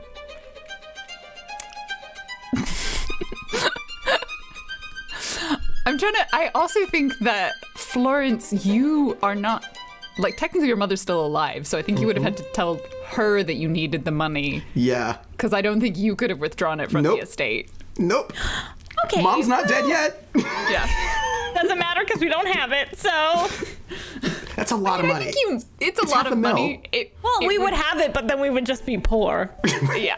Yeah, who wants that? Like, Absolutely not. I think that's the thing. It's like, technically, but it wouldn't go well for you. You'd be I liquidating guess a it's lot time of for us assets. to kill someone, is what it feels Because like. I think the other thing to remember is, like, you have an estate. Like, a lot of your money's just tied up in being stuff. yeah. Right. So you may not have the liquidity. Yeah. But you know who I bet has that kind of money? Roger? Charlotte might have it too, actually. Charlotte might as well. Was quite well off after her. Although she's not here right After now. Charles died. Yeah, after Charles died. Yeah. But their family had a fair amount. Were they, or were they in debt? I don't remember. Hard to say. There was a lot of scandal. Well, actually, I don't know how they're doing now because their family was a bunch of like drug runners. They were like opium merchants, and that might have all sort of collapsed a little bit. You know what I mean? But Charlotte got out of there, so she didn't have to deal with that, of course. But, maybe they got out sooner. Who's to say? Anyway, it's a lot of money. It's a lot of money, and you would definitely have to ask your mom for it. Yeah. Excuse me, Mummy. Can I just borrow off the Mother, Mommy, I'm pregnant. Can I have 5,000 guineas? Yeah, the issue is that I have that money tied up somewhere else. So. Yep. Yeah. And I think that's the problem with the landed gentry. They don't tend to have a lot of cash, right? They tend to have most of their stuff in assets that they can't just Also, sell. Edward's family, like, I guess maybe at this point, Edward's family probably has a similar amount of money. So, yeah. But it's probably much more likely tied up in being the estate and purchasing a house and all of that. And he's buying a house secretly, so he clearly doesn't have that much. I'm just saying that. Anyway, Yeah. there's a lot going on. Let's go ahead and sign off. Say where you can find any of these fine folks later. As always, you are watching Tablestory. If you are able to do so, please consider supporting this channel either through Patreon or through subscribing to this channel. You can find all of that information down below. Let's go in reverse. Trooper, who have you been? Where can you be found? Before I say that, I just want to say one thing for the record. Who's to say that the pregnancy is the secret that the blackmail letter referred to? It could be something else, couldn't it? We don't know all of the secrets that my sister has in her background. We don't know. It could be anything. What if she murdered Edward's dad? I don't know. Who knows? Like, there are a lot of options out there. Honestly, he'd just like marry her on the spot. He'd be like, yeah, we're not even having a party. That's it. Get a priest over here. Now, I am Trooper SJP, and you can find me at Trooper SJP on Twitch or Academic Foxhole on Twitter. I do a lot of RPGs. The thing that I will plug is on Fridays at 7 p.m. Eastern on my channel, Trooper SJP, I run a French resistance campaign using Fate, and we have 2 episodes left. And, maybe you want to show up for the season finale. You don't have to have watched anything at all, but sure, show up for the season finale in 2 weeks if you want to. Or you can come next week. It's fine. It's cool. Whatever you want, or don't. Like, it's up to you. It's all you. But I will just say, everybody, chat, drink some absinthe, have some scandal, enjoy yourselves. It's the holidays. Murgles. I just love that energy so much. Just like drink some absinthe, enjoy yourself. Fuck it, We it's all need it. 2020. Fuck it, it's 2020, babe. Yeah, You want to know Cuthbert in 2020. Like, Cuthbert is the person you want to know in 2020. 1 million. Honestly, 2020 has shown me that I just want to know Cuthbert. Cuthbert life is the way to go. Really, is what I've learned. Hello, I'm Murgles. I played Edward Pembroke for you today. And I stream on Twitch Mondays, Wednesdays, and Fridays. I'm working on an animated film from scratch. So if you're interested in how animated films get made, that's what I do. I just finished one in 42 hours, so that was like a really condensed version. Because a lot of work goes into that stuff. So yes, if you want to see me baby rage while painting moss, that's about it. Thank you so much. Lexi. There's not a day that goes by that I don't want to see you baby rage, and I would just like to throw that out there. You all deserve to see a baby rage. Baby Rage is my hello. parody baby metal band. It's like that, like K-pop heavy. Oh yeah, metal no, it's a band. crossover between Rage Against the Machine and baby metal. I love it. I love it so much. Sign me up. There's gotta be YouTube Oh, it videos of those exists, mashups. for sure. Hello. I played Lady Florence Ashby for you. She's a mess, but she's a fun mess. She's got an actual mess she's gotten herself into this time. A fun mess though. Kind of mess I could see myself getting into sometime. Why not? We could all get into that mess. Actually, don't. You're not allowed to do that right now. It's 2020. Don't touch people. You can't do that right now. Hi. I'm Lexi Games. I'm a variety streamer, so play a lot of stuff. Play video games, and then I host things, and then I play tabletops. You may recognize me if you watch Tablestory from being in Witchcraft and Wizardry with the beautiful Murgles. Or, yeah, and Trooper, you'll see Trooper right in the background going like this, fully dressed in Regency era clothing, and also tipping it back with a bottle of absinthe. It's bizarre, it doesn't fit in at all, but it's beautiful and we love it. If you want to hang out, I'm playing Among Us later tonight with an incredibly stacked group of people. If you want to see me get too nervous to lie to people that I don't know, and then by the end of it be like, time to lie to them, I don't care anymore, that's what I'll be doing. It's fun stuff. Thank you for having me. I'm so excited to be back. I can't wait for next week. And I have been Random Tuesday, your facilitator. This was Good Society, is the RPG system that we are playing. I thoroughly recommend checking it out. It's by a group called, a lovely couple called Story Brewers. They're just great. I love them. They're great. So you should go check it out. I'm Random Tuesday. I stream Variety, and then during the day, I am a producer over at Wizards of the Coast, and I basically just tell people that they're late all the time. It's like, this is late. That's people are like, what does a producer do? I'm like, I professionally herd cats. Yeah, so you can come watch me work on cosplay and play video games and do other weird stuff. I'm super into Hades right now, so if you are not here for thirsty, very attractive Greek gods, I have nothing for you. Can't help. Sorry about that. And we will be back. We have 2 more episodes of this wonderful show. We will be back next Saturday. We will be joined by Bonsai. I am incredibly excited, so stay tuned. Come check us out then. And meanwhile, enjoy your holidays and stay inside. Or don't go anywhere, I guess. You can leave for urgent tasks, but you know what I mean. Spend your holidays with us. Yes. Distantly.